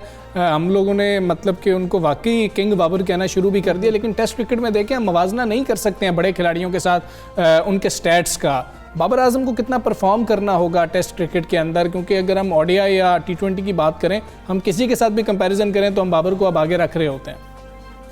देखें तो एक दो चीज़ें, एक ये कि अभी बाबर की उतनी टेस्ट क्रिकेट है नहीं जितनी विराट कोहली ने, केन विलियमसन ने जो रूट में खेली है, ये एक बात की है। दूसरी बात यह है कि बाबर अभी उसमें उस तरफ जा रहे हैं, वो T20 क्रिकेट बहुत खेलते हैं, वनडे भी उतनी ज़्यादा नहीं खेलते, इसलिए उनको वनडे और T20 में तो रखा जाता है, लेकिन जैसे जैसे वो इमार्ज हुए हैं ना, जैसे बेहतरी आ रही है उनकी दीगर फॉर्मेट्स में, तो टेस्ट क्रिकेट में उनको अगर साल में 10 टेस्ट मैचेस खेलें तो लामाला यकीनन इंशाल्लाह अगर वो 10 मैचेस उनको मिलते हैं साल में, तो वो आपको उनकी परफॉर्मेंसेस वहाँ भी नजर आएंगी जहाँ पर उनको रेट करना शुरू कर दें कि लोग बड़े प्लेयर्स के साथ। लेकिन जो माजी करीब में उन्होंने टेस्ट मैचेस जहाँ जहाँ खेले हैं, एक न्यूजीलैंड को निकालकर जहाँ पर वो नहीं खेल पाए हैं, वहाँ पर उन्होंने अच्छी परफॉर्मेंसेस दी हैं। अब जब वो यहाँ पर बांग्लादेश में खेल रहे होंगे तो उनके लिए ज़्यादा वो के T20 सीरीज यहाँ पर उनकी अच्छी नहीं गुजरी है, लेकिन जो मवाजने की बात है, जब उतनी टेस्ट क्रिकेट या उतने नंबर ऑफ मैचेस वो खेल जाएंगे ना, तो फिर यकीनी तौर पर कुछ ज्यादा बेहतर कहने की बिल्कुल ठीक है, फिर ज्यादा बेहतर मवाजना किया जा सकता है। बहुत शुक्रिया इमरान, आप सबसे पहले पाकिस्तान से बात कर रहे हैं। उम्मीद करते हैं पाकिस्तान अच्छी सीरीज खेलेगा, बाबर भी अच्छा परफॉर्म करेंगे। प्रोग्राम का वक्त खत्म हुआ, हमें इजाजत दीजिए, अपना बहुत ख्याल रखिए, अल्लाह हाफ़िज़।